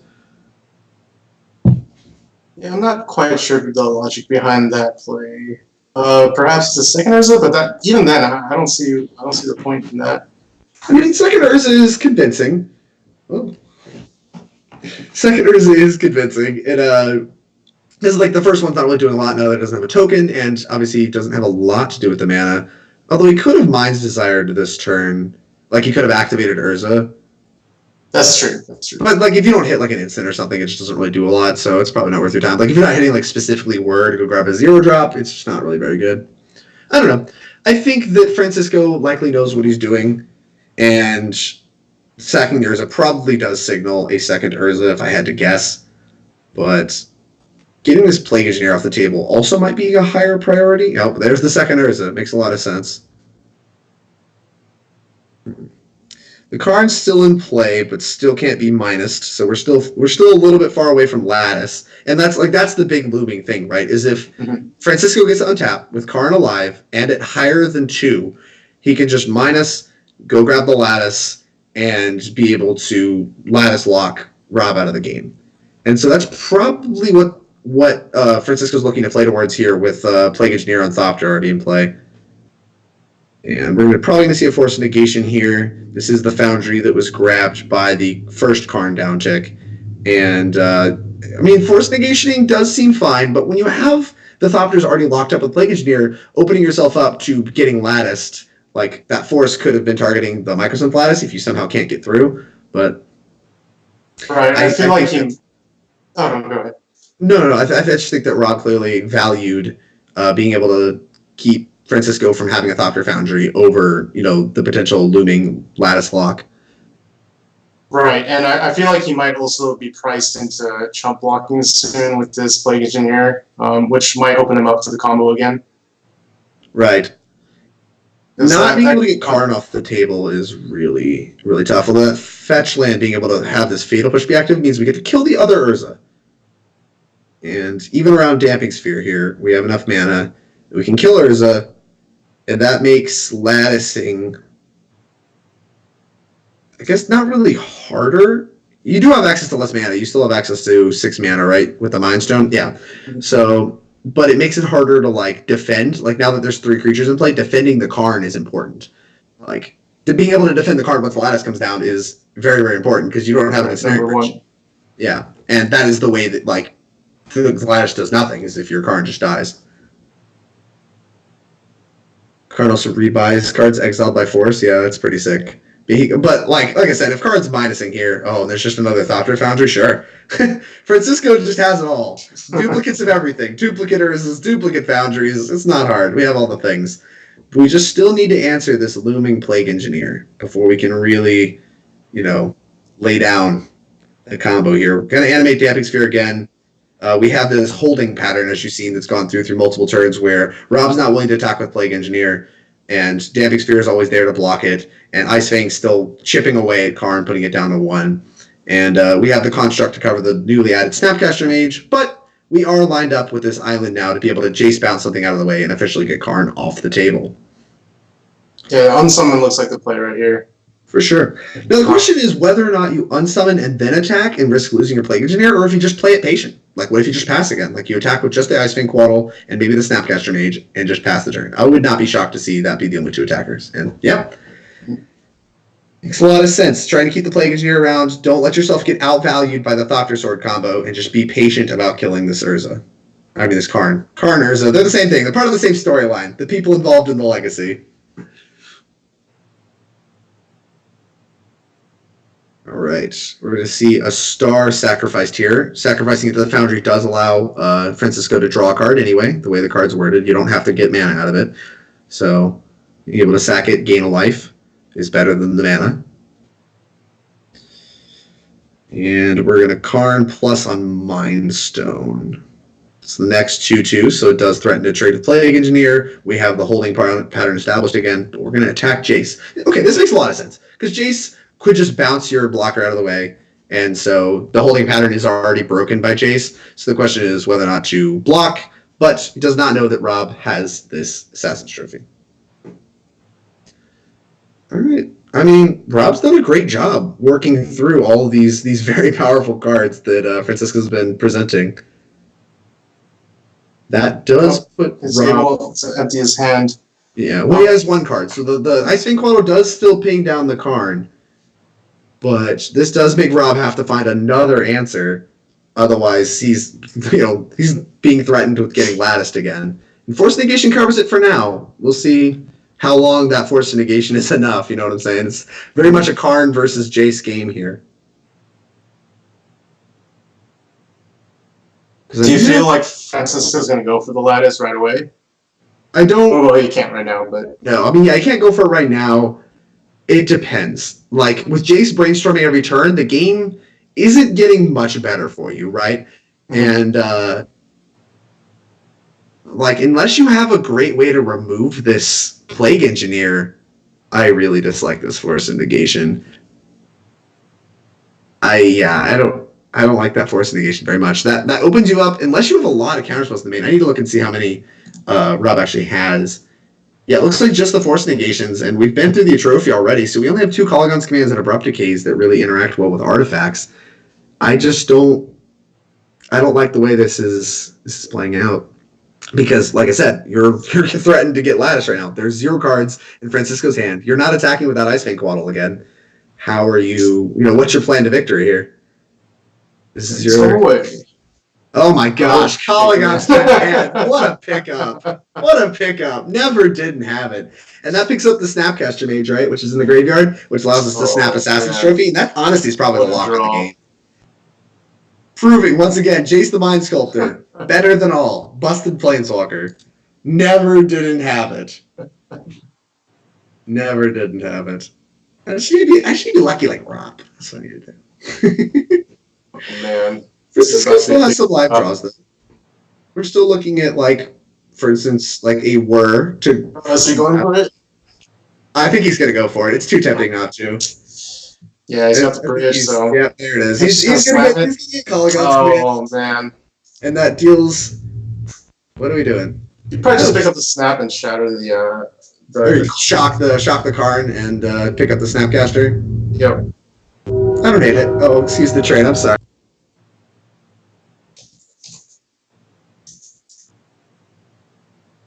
Or I could shatter the bridge and pick up the Snapcaster and then kill the Karn with the creatures. True. Yeah. I mean, the world's kind of his oyster. I think he does have what he does here with the Kolaghan's Command, because like you can Kolaghan's Command, snap Kolaghan's Command. I don't think you can do that this turn though, right? We don't have enough mana. Yeah, we're mana short on that, which is why I was originally wanting to snap the... Oh no, we can. No, we don't have the colors. Okay, never mind. I'm sorry. We don't have the mana to be able to snap Kolaghan's Command this turn, and I was thinking he was going to attacker play, but he could wait and snap. He could just like snap the trophy here. Yeah, okay. This makes a lot of sense. I like snapping the trophy. Even though the Kolaghan's Command is more value, snapping the trophy here I like a lot. And you can go after the Ensnaring Bridge, and then you just kind of have free reign on being like the Thopter Foundry doesn't do anything. The Karn is a sitting duck, and Jace is just going to win you the game. You're going to push the Brainstorm button for the rest of the game and eventually win.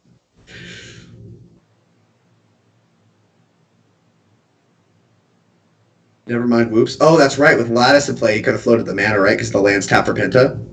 That's heads up. That's heads up. Somebody in chat caught that. I would not have caught that. I have not played enough games of Magic with Mycosynth Lattice in play and me still playing the game. Usually, Mycosynth Lattice is on the stack, and I stop playing the game.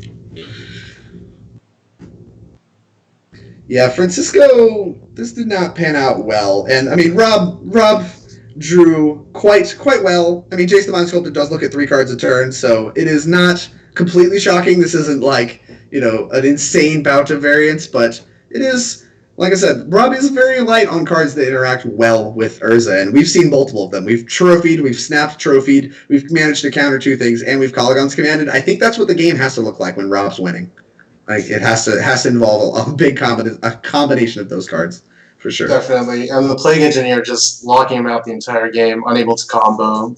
This really is more relevant than I expected it to be, especially after Urza got cast, right? Like, Urza got cast, you got a big construct, and then you cast a second Urza, got another big construct. And I was like, okay, well, all that lines up fairly well against a Plague Engineer, even though you can't make Thopters. And just the Plague Engineer being able to ignore Thopter Foundry this whole game has been incredibly relevant. Heads up Ghost Quarter, they do no deck lists, so being able to cut them off green. Or no, yeah, he's just going to try to Ghost Quarter him out of lands. I was like, I don't actually think you can because of Astrolabe and Mox Opal, but it looks like Rob's plan is to just start strip mining Francisco and force him to have like a good draw step or 2 in order to even be in this game. But I think this game's sealed. Like I said, once you're untapping multiple turns with Jace brainstorming, I think this game is just, it's all over, but the actual concession. Totally. 2 active walkers, looping Ghost Quarter, Plague Engineer in play, it's too much. I don't even know if Francisco has any outs here. Is he probably worrying right now? I mean, if there's an out, that's it. Bridge. Is it going to be a Mystic Forge? I mean, if I said for 4, it makes me think it's Mystic Forge, and maybe just like hope to get very lucky. I think you could just bounce the Snapcaster and shatter it again with Kolaghan's command. It's. Well, I think Francisco was hoping to like hit like an insane bout of like Mission I see. Bubble or like Mox Opal and like immediately start popping off. But yeah, now we can just pick up. Oh, okay, or don't. Doesn't, I guess, particularly matter. But picking up Snapcaster to snap Kolaghan's command did seem like the line. I liked that line. All right, what are we gonna do? We're fetching. We're off the Ghost Quarter plan now. Fetching our last fetchable land off Bloodstained Mire. Shuffle away the bad cards. We don't have enough mana to play the second Jace and do it all, right? 2, 3, yeah, okay. So we're short multiple mana to be able to play the second Jace and still bounce the Snapcaster Mage. Right. So I suspect we're just gonna see a second Jace played here and just brainstorm. Keep clicking the brainstorm button. It's a powerful effect. Best card legacy. Let's just do it every turn in Modern. All right. Another Kolaghan's command ain't bad. It ain't bad. Francisco may get to untap here, though, with this Mystic Forge, and that gives him one more look at, like, a busted turn. And it's going to have to be that. It's going to have to be a busted turn. Rob moving cards around. The lands doesn't really matter. The Kolaghan's commands are what matters. And, Francisco's going to have an insane run of artifacts here. Yeah, it'd have to be really insane. But I've seen Mystic Forge do absolutely bonkers things, so It's not out of the question. I mean, there's a legacy deck right now that's revolving around just like popping off with Mystic Forge. So not as good as Modern, but you can put ruins up with Academy ruins. That's sick. You can just put a card on top, so you can just tutor whatever you want back into play. Okay, this is not bad. This is like a reasonable turn. We got 2 Thopter Foundries. We got an Ensnaring Bridge, so you can't get attacked. Grafdigger's Cage gonna go ahead and get exiled by the Mystic Forge, which unfortunately it's kind of unfortunate because the Grafdigger's Cage might matter here if we get Kolaghan's command, like bounce Snapcaster Kolaghan's command again, like it shuts off the snap. Oh man. All right, so it looks like this game is just probably in the process of being wrapped up. Yep.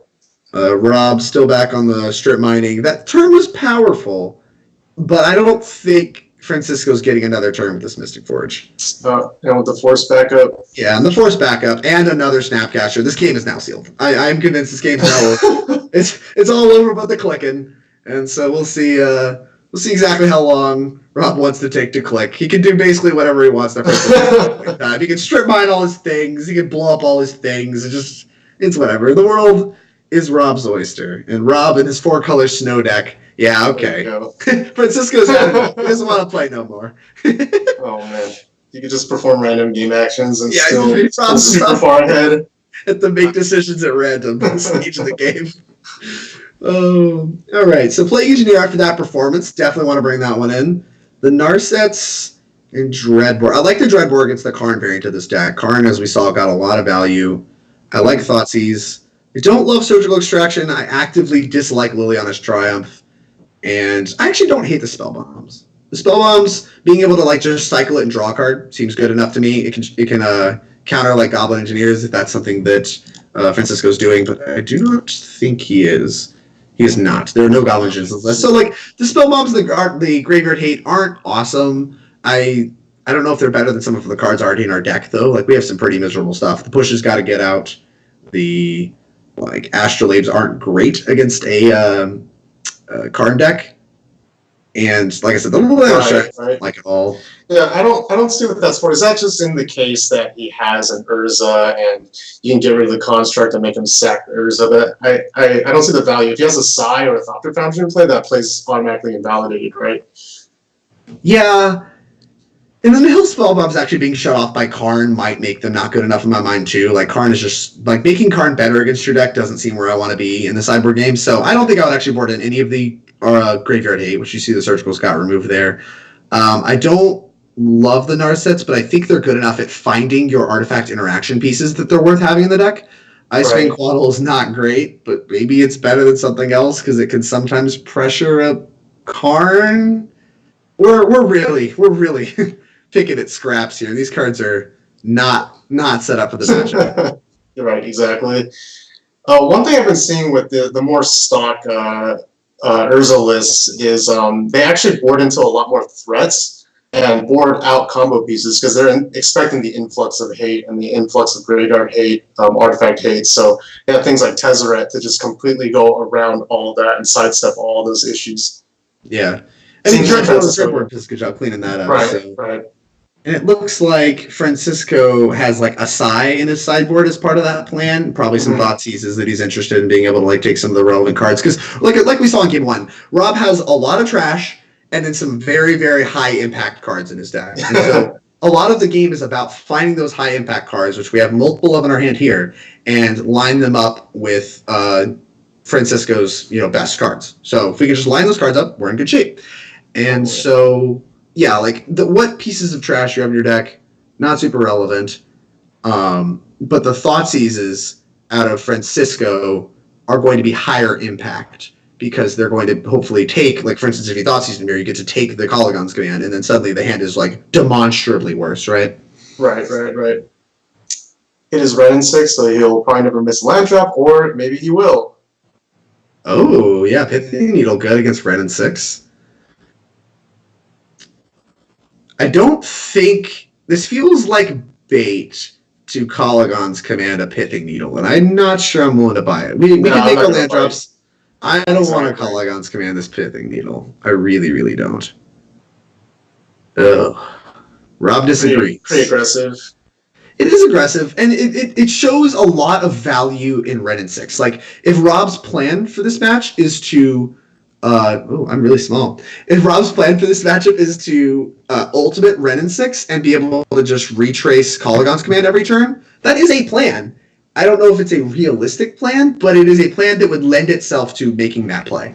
Right. Like if your plan is just like, hope you don't die and eventually ultimate Ren and 6 and be able to retrace Colligon's command for the rest of the game, that's probably a lock on the game. But it does feel like that's pretty greedy to like try to accomplish, especially like, exactly like this is just creatures in play. We boarded out Fatal Push. What now? Are we trophying the Urza? Like we don't have answers to 2 of these creatures. What's our plan here, right? And we got 3 punished for not casting these Thoughtseizes, right? Like we held them for a long time. but we didn't play them on the Urza turn. Like, we didn't cast them on the Urza turn because we spent the turn KoDiamonds commanding. And so, like, maybe we even could have waited a turn on the KoDiamonds command in order to, like, take the turn off Thoughtseize, check for any, like, creatures, and then the next turn just, like, KoDiamonds command, take a turn off, plusing Ren and 6. That's something that we, like, maybe didn't consider as well that could have been a better line. But I'm going to trust Rob to know what's going on. He built this deck. I'm sure he's played against Urza a number of times in testing it, because it's, Urza is one of the most popular decks in Modern. And so I'm going to trust his analysis, and we'll just see how the game plays out. We got Trophy up. We'll see what happens here. So the last card in Francisco's hand is a bridge, correct? I believe that is accurate. Yeah, we got the collective brutality was taken with the Thoughtseize. Which makes a lot of sense. All of the cards in our hand that are good and playable. So it makes a lot of sense to take the collective brutality. But the extinguish doesn't super matter. We're planning on winning this game with Planeswalkers. Like, Ren 6, Jace. We're planning on winning with Planeswalkers. We're not planning on attacking this Urza deck to death. So if they play Ensnaring Bridge, that actually just kind of helps us at this point in time, because maybe our Ren 6 isn't likely to just die. Go ahead and activate Urza there. Hit a land. That's not great for Francisco. Doesn't matter. This Ren 6 is coming off the table. Maybe next turn. No artifact follow-up from Francisco was interesting. That was at least going to be an artifact or two coming after the 5 mana, but I guess he really didn't just draw a land. It'd be like that sometimes. Yeah, this trophy, even though it kind of sucks, you want to be able to kill the construct because it's the bigger creature. Like, Francisco has nothing going on. He's literally activating Urza, so it's just like, you can't really value. Claw back in the game 5 mana at a time. Exactly. If he's drawing 2 cards a turn through Urza, like, that's how you lose this game. Whereas, like, this construct, like, slowly pressuring your Ren is annoying, but we're more or less at parity here.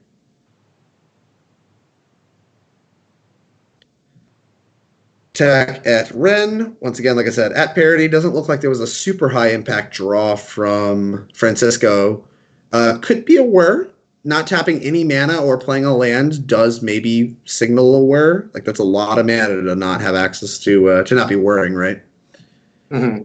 And if we get Ghost Quartered here, I believe you can float a mana and whir for, what is this? 3, 4? 1, 2, 3. 6, 7. 1, 2, 3. Yeah, okay, no, you can wear for 4 anyway. So we could get a Mystic Forge here. And we're already on the Ghost Quarter plan. How many basics are in this deck? 1, 2, 3, 7, 8. Looks like there's 8 basics in this deck. We have been through 7 of them. So it starts becoming a strip mine. This Ghost Quarter plan starts becoming a strip mine after next turn. We're gonna be able to get 1 more basic out of this deck. I don't hate this line of play. Being able to, like, just eventually have this inevitability through Red and 6 seems a lot better than just, like, clowning around. And we still get to hold up Force of Negation, and we have a Fatal Push. So, like, our mana is already kind of tied up. We're already going to be able to use our mana efficiently. I don't think this matters. Yeah, I don't. Yeah, look at Rob shaking his head. He doesn't think this matters either. He's like, wait a minute, this only can favor me because I'm planning on winning with Planeswalkers. I don't really care very much. So, yeah, I mean, it's putting the artifact in play does matter for Francisco. It's not just like a completely wasted, card. It does matter. Having artifacts in play is something that the Urza deck can leverage well. So, not a waste of time, but not the highest impact card by a margin. And this Ghost Quarter plan's beginning to look more and more real. As Francisco takes draw step after draw step of just, like, air, nothing high impact, like, this Ghost Quarter Francisco out of his basics is beginning to look real. If you had told me that's how these games were going to play out, I probably would have laughed at you, because trying to Ghost Quarter the 7 basic deck out of land seems like an insurmountable task. There's 1 in hand. Basic in hand. I think it's a strip mine already then, right? This is insane. No, we were playing Legacy. Oh, man. Yeah, this is insanity. Francisco being able to just wasteland now, or strip mine now, is absolutely absurd. And yet here we are. Mishra's Bobble, a redraw. It's not gonna Ooh, Rob considering countering it. I actually don't hate countering it. I don't love it, but I don't hate it. Because, like, we just want to continue to let Francisco draw air as long as possible and just kill him with red and 6. We're trying to strip mine, and we're trying to ult this red and 6 and Assassin's Trophy everything. Because Assassin's Trophy as well is now just Vindicate. It's just destroy target permanent because there's no more basics. So that's going to be a big game as soon as we can ult this Ren. This is wild. Francisco surely has to have some kind of outs here, but he's going to need a lot. Like 2 force negations and a snap trophy is a lot to work through, and he only has 3 more turns till the Ren ults. Urza's a good one. That's probably the best one, as it doesn't get hit by force negation. Right, and now I can leverage the artifacts that you played earlier to make mana. Exactly. So they might be able to get out of this friend lock, maybe. I like this. Snapcaster to shoot to trophy the Urza before the token comes in. So we can't make mana and cast other things very well, with that token. Because the token doesn't matter. With an Ensnaring Bridge in play, the token just doesn't do anything. So the only card that actually matters there is the Urza itself. And being able to just, vindicate that off the board seems like a perfect way to mitigate what's going on. This Narset is also actually really relevant because there's a lot of redraws, like Astrolabe and the spell bombs and stuff like that. And making Francisco use those less efficiently may buy the time that Rob needs in order to win the game with Ren.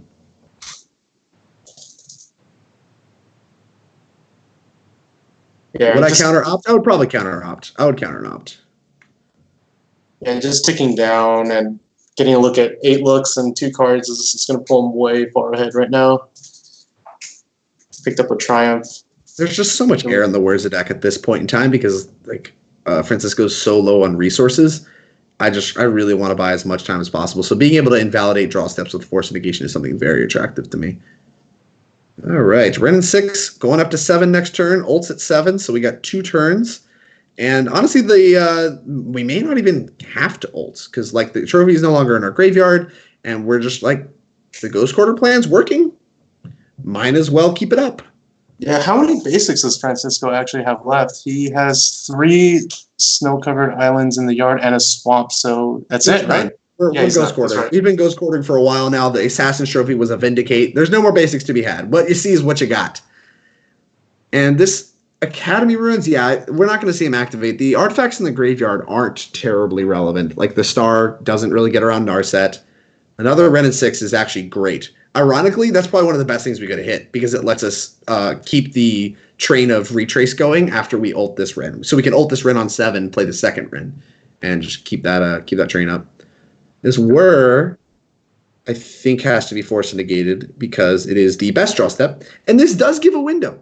Francisco has a window here to draw another get the Mystic Forge, and we don't really have an answer for it. Oh, no. Francisco had a dead draw step. Doesn't want to play anymore. Tired of getting ghost corded. And what a match. That is insane. Oh, I'm everybody. It was insane how that played out to me. Because, this is a deck with 7 basics.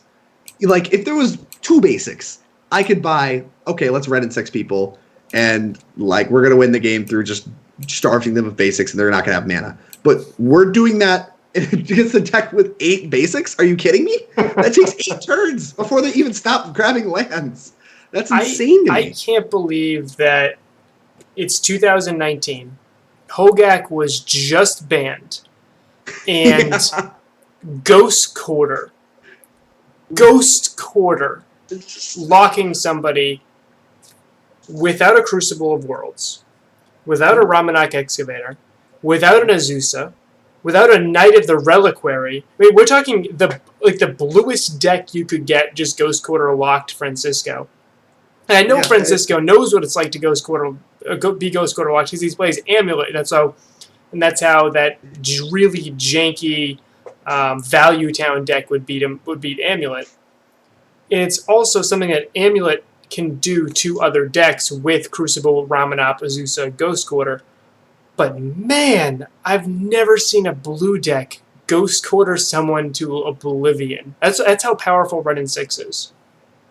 Yeah, that definitely didn't speak to the power of Ren and 6, right? It was not only doing that, but the whole time it was plussing up threatening to ultimate while they were sitting there at virtual parity. Although it wasn't true parity because obviously one player had a Planeswalker, but Ren and 6 being a 2-mana Planeswalker that can have that kind of an impact on the board state really does speak to how powerful the card is, and why if you want to pick yourself up a set of Ren and 6s, you're paying dual land prices right now. So the card definitely powerful. I don't think anybody called it as powerful as it was when it was spoiled. People were like, 2-mana Planeswalker, that looks okay. Like, come on. Like, the minus is okay. The plus is good with fetch lands. Like, everyone's like, okay, this card's like fine. And this kind of impact it's had, Modern, Legacy. I don't know about Vintage. I don't follow Vintage very well. I know Narset's messed up there. But like, good. It's got to be good. In any it's got to be good. I mean, Fast Bomb is now legal too. I mean, like, come on, we got to do something with this, right? So, I have the wrong name there. I'm sorry. You're not Francisco. You do have a good Francisco. I cannot play Amulet, so definitely not. I was going to say, talk about Amulet. You got this. So, sorry for the cold open, Chris. Chris is the co-founder of the Modern Streamers League. Fantastic human being. I'm glad to have gotten to know you over the last little bit as we've been working together on this project. Thanks for the kind I know you've played a bunch of Jund. How sad are you right now that Dark Confidant is not being played in Jund because, and this is the transition here, of Ren and 6? Well, hey, Ren opens up an insane amount of lines for Jund, especially involving Liliana, Nurturing Peatland, buying back Ravines, fetches, just always hitting your land drops. It's sad to see Bob go, but honestly, with some of the more aggressive formats, Bob was always a liability. Mm-hmm. Even in grinding matchups, you might put yourself really low for no reason and be at risk to colonnade attacks. So I'm actually okay seeing Bob go away for a little bit. He's actually coming back onto the scene in conjunction with Ren and 6 because as the meta slows down against the big mana decks, against combo decks, Thoughtseize into Bob is still one of the best 1-2 punches you can do in Modern. So he might be back. So spoilers.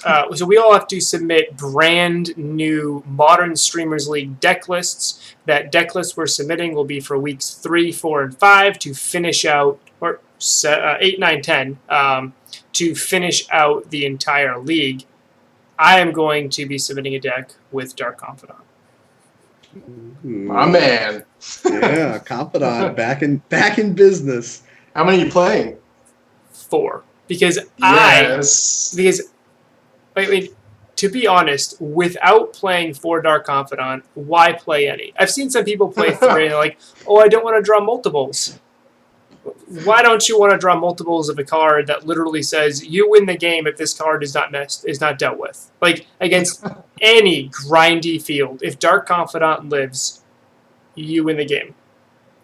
The problem is there's so much tension with Ren and 6, right? Like, that's especially Jund's problem is, like, not only is Dark Confidant bad against Ren and 6, it's like, it's the worst grindy card than Ren and 6, right? Like, you have a 2-mana Planeswalker now. Like, you want to talk about grinding in a matchup. Like, how about a 2-mana Planeswalker instead of a 2-mana just, like, creature that you can easily, like... I mean, you don't always answer it, right? Like, there's definitely times where you discard in the Dark Confidant, and the Dark Confidant lives, you untap it, you run away with the game, etc. We've all seen that play pattern. Yep. But... the times that you have to take like a removal spell, there's times when you're playing Jund where you Thoughtseize your opponent and you look at their hand and the best card in their hand isn't the removal spell, but you have to take the removal spell because you want your Bob to live. You don't have to do that with Ren and 6. You can just be like, okay, discard you. Okay, take your actual best card, nice creature removal spell, here's a Ren and 6. Like, all right, let's invalidate that, and now we're grinding. It also draws the card right away, which I think is something that is so relevant, right? I think that's why Stoneforge Mystic is played right now as much as it does, because Stoneforge Mystic is basically it's kind of like a Dark Confidant that draws you 1 card. You pick the card, right? And then it saves you 1 mana a little bit. It's kind of this weird, like, I'm going to draw you a 2-mana 4/4, or I'm going to draw you sort of Ice and Fire, my favorite sword, which can just run away with the game. It's not going to be as good as Dark Confidant. It's not going... the ceiling is much lower, but the floor... I'm going to spend 2 mana, sure. I cantrip, and I get a body. If you bolt my Stoneforge Mystic, I go, oh no, I'm up a card. If you bolt my Bob, I'm like, well, I'm down a mana. Right? you're either way, you're down a mana in that scenario, but it feels so much worse to not have that immediate cantrip. This is 2019. Everyone needs things immediately. I'm getting sports, fantasy football. I'm like, I need to know how my team is doing right now. I need to know what just happened to. I can't believe it. This is how life is now. We need things immediately, and that's why Stoneforge Mystic is played. That's why Ren and 6 is played. Yes. Millennials do that instant gratification. Bob ain't cutting it. Yeah, that's so 2018. Yes. No more. That's that old man tech. Hilarious. Yeah, that's So, good. quick recap on the Modern Streamers League so far. Team Ice won Season 1, 26-24. Season 2 is happening right now. We just concluded Week 7. Week 6, we tied 5-5. But Team Fire now is up 1 week to 0 because of tonight. Their absolute domination. There it is. There's the big 1 week, 12 matches to 0 weeks won with 8 matches. Everything going forward is on ModernStreamersLeague.com, thanks to the guy that way. Right over Drake. Yep. Who's fantastic in making our beautiful website. We will be having all of these videos on YouTube very shortly. Everything's current up to this one right now, but you can watch the VOD on Twitch. The Streamers League is sponsored by Card Hoarder and Card Kingdom, which are right below. I absolutely love their products. I use both of them. They're both safe, both reliable, both fast. I already talked earlier about how I ordered something from Card Kingdom. I ordered on a Tuesday. I got it on a Thursday, which is just amazing. Card Hoarder also says they deliver within 5 minutes. It's really within 2. Sometimes it's even within 30 seconds of when you place that order. So Card Hoarder and Card Kingdom, they keep our lights on. We are also a charity league. We are working for A21 to end slavery worldwide and the Cancer Research Institute to end cancer worldwide. Check out their links down below. If you do sub to this show, all the sub money is going to go to the winning team's charity. So definitely check that out. As of right now, Team Ice is winning, but if Team Fire wins Season 2, they will have the match win breakers, so that would be a win for them. So It's going to be tight. We have some more high stakes Magic to play. It's been pretty interesting. These games have been wild. There's a lot of sweet decks being played. It's definitely a pleasure to come on, watch some experienced pilots play some wacky decks. I'm used to playing all Urza, super top tier stuff back to back. And I'm getting to watch things like 5-color Mizzet, something that's maybe not as popularized, but a very experienced pilot with that kind of deck. This 4-color snow deck Rob cooked up looks like a ton of fun. And it was an absolute pleasure being able to watch some of this sweet Magic be played at this level. Something that's really, I think, great about the Modern Streamers League so far is Season 1 we had 19 different decks for 20 different players. That was not coordinated. That was not organized. That just shows how wide open Modern is, how much brew space there's available in Modern. I think right now we have, again, it's either 18 or 19 different decks over 20 players. We get to see Drake is flashing in out of existence right here. Thanos is just snapping his hand again and again and again. It's only Drake. It's only Drake. I'm sorry, Chad. Must be a Skype connection for the video or something to that effect. But I've been an absolute blast having you on, Drake. I want to get you on again. We are going to have future seasons of the Modern Streamers League, and maybe you can come back as a player, not just as a commentator. I mean, maybe that's something that we can What do you think, out. chat? Can you tolerate my my horrible Magic playing, my horrible Magic commentating? What do you think? Stay home. Chat? The daggers. Chat is asking if you keep turning your lights on, off, and on. Is that how you keep flickering in and out of existence here? That is what I'm doing. It makes my whole face go black and everything else is just so bad. Yep, that happens again. Yep, there it is. Whoop. What you guys don't actually know is I'm actually controlling everything from here, and I'm just trying to be funny and flicker your lights on and off. I'm being a little evil. That's very scary. I don't know how you got access to this. I'm very far away. Hey, Muted Equilibrium. We do need more Mardu, and some Mardu maybe next week. All of our players will have brand new deck lists. Actually, it's due. All of our deck lists are due in like an hour and a half. We have to have them submitted.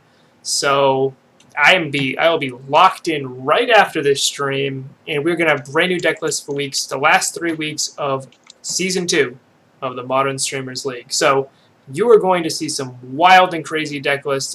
You'll also see I'm sure, some of the exact same stuff we've been seeing right now, which is players playing meta decks like they're, or players with specialist players playing decks that they're known for. I'm sure Sasser will be on a prison build again. I predict Francisco will be on an Amulet Titan deck.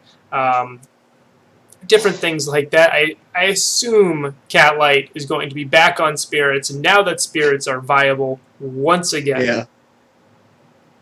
Makes a lot of sense. Makes a lot of sense. It's her home deck, her baby, and would not surprise me to see her representing. And it is she's representing it so far, and it's a very sweet list with Stoneforge Mystic sticking to blue-white, kind of like a blue-white Taxes Spirits list. You can see the replay of those videos on our YouTube channel, or just a link to it from our website. So that is pretty much the end of the show. Chris, do you have any final words? I cannot wait to see you cast 4 Bobs next week. That is what I have to say. All 4 will be in play at the same time. I am playing RJ Benson, and if he lets that happen, I will do that. If I have 4 Bobs in my hand, I will cast all 4. I will draw 5 cards a turn, and I will just probably die horribly. Probably die. So, you know what? If I'm But all the value, though. all the value. So as of right now, I'm undefeated in the Modern Streamers League, the only undefeated player. So if I'm going to go out and lose, I'm going to go out because I have 4 Bobs in play. I'm going to exactly. I would love to see that. We achieve greatness at I will try to make this happen. So I do have a deck list that I've been working on a little bit. 4-1 in 2 different leagues, a brand new brew. One of them was on stream. The other one I recorded off stream, but I had no audio, so probably not going to share that. But Drake, it's been absolutely great having you on. Do you have any last words? How can people who want to see more Drake, how can people see more Drake? Instagram, Twitter. I don't use Instagram. Well, you were doing like the glory, like the. Hey, so I was like, maybe Instagram. I don't know. So you can find me. I stream here on Twitch at twitch.tv/viraldrake, spelled just like the magic card, no space. You can find me on Twitter at viral_Drake. Once again, just like the magic card, but there is an underscore. You can also find me on YouTube. Just Google Drake Sasser. I promise you will find me. I believe the exact link is youtube.com/c/YouTube. And of course, you can find me on Facebook if you want. Message me on Facebook. I usually do a good job responding, but I think I do a little bit better if you join my Discord or Team Nova's Discord. We do have a Patreon. So if you go to @TeamNovaMTG on Twitter, you can see our pinned post. It is access to our Patreon. Has our deck lists, sideboard guides, all that stuff for any given weekend. We offer a lot of great stuff on our Patreon, so I highly recommend checking it out. Lots of people joined after Harlan won the Open, so we got a bunch of people getting some Urza knowledge in there already. So it does have everybody on Team Nova, which is an SCG team, for those of you that follow the SCG tour. And some of the best players. Highly recommend checking it out. Follow me, follow my team if you want to keep track of how we're doing and the content we produce. And really, really appreciate everybody hanging out, and I hope you enjoy the rest of the Modern Streamers League. Yeah, I'm sure he will. For those who aren't familiar, because I wasn't, what Viral Drake the card is, it is a 4-mana, 1/4 flying infect that you can pay 4 mana, 3 and a blue, to proliferate. That seems like a card that will win a lot of Limited. It was great in Limited. I played quite a few Chaos Drafts with the card. I absolutely love the card to death. It's super, super sweet. And it's got your namesake. Yeah, it has my name on it. Dude, being a Drake in Magic is like pretty nice. Yeah, you can always check for new Drakes in every new Magic set and stuff like that. It's kind of nice. And if I ever win like a big invitation or something like that, I want to be the 2/2 Drake token. We're gonna get there one day, chat. We're gonna get there one day. We can make this happen. But first, you have to play in the Modern Streamers League and then rise to meteoric glory in winning. But it has to be on my team. It's okay. Has to be I'm in. I could use some meteoric glory. And I guess going the way of Michael is the team I need to be on. Are you on Team Ice? Team Ice. Team Ice. You've already been talking up Team Ice all night. I feel like this has been a very Team Ice-centric show. It is. With Francisco. You were supposed to be rooting for Team Fire, but you left Capolo in the dark there. It happens. Still in the club, so we'll be a little in and out as the stream progresses. Sounds great. Thank you very much for having me on. It was an absolute pleasure. Thank you very much for being on. Thank you everyone for watching right now in the present or watching in the future on YouTube. Have a great night, and we'll see you all very soon.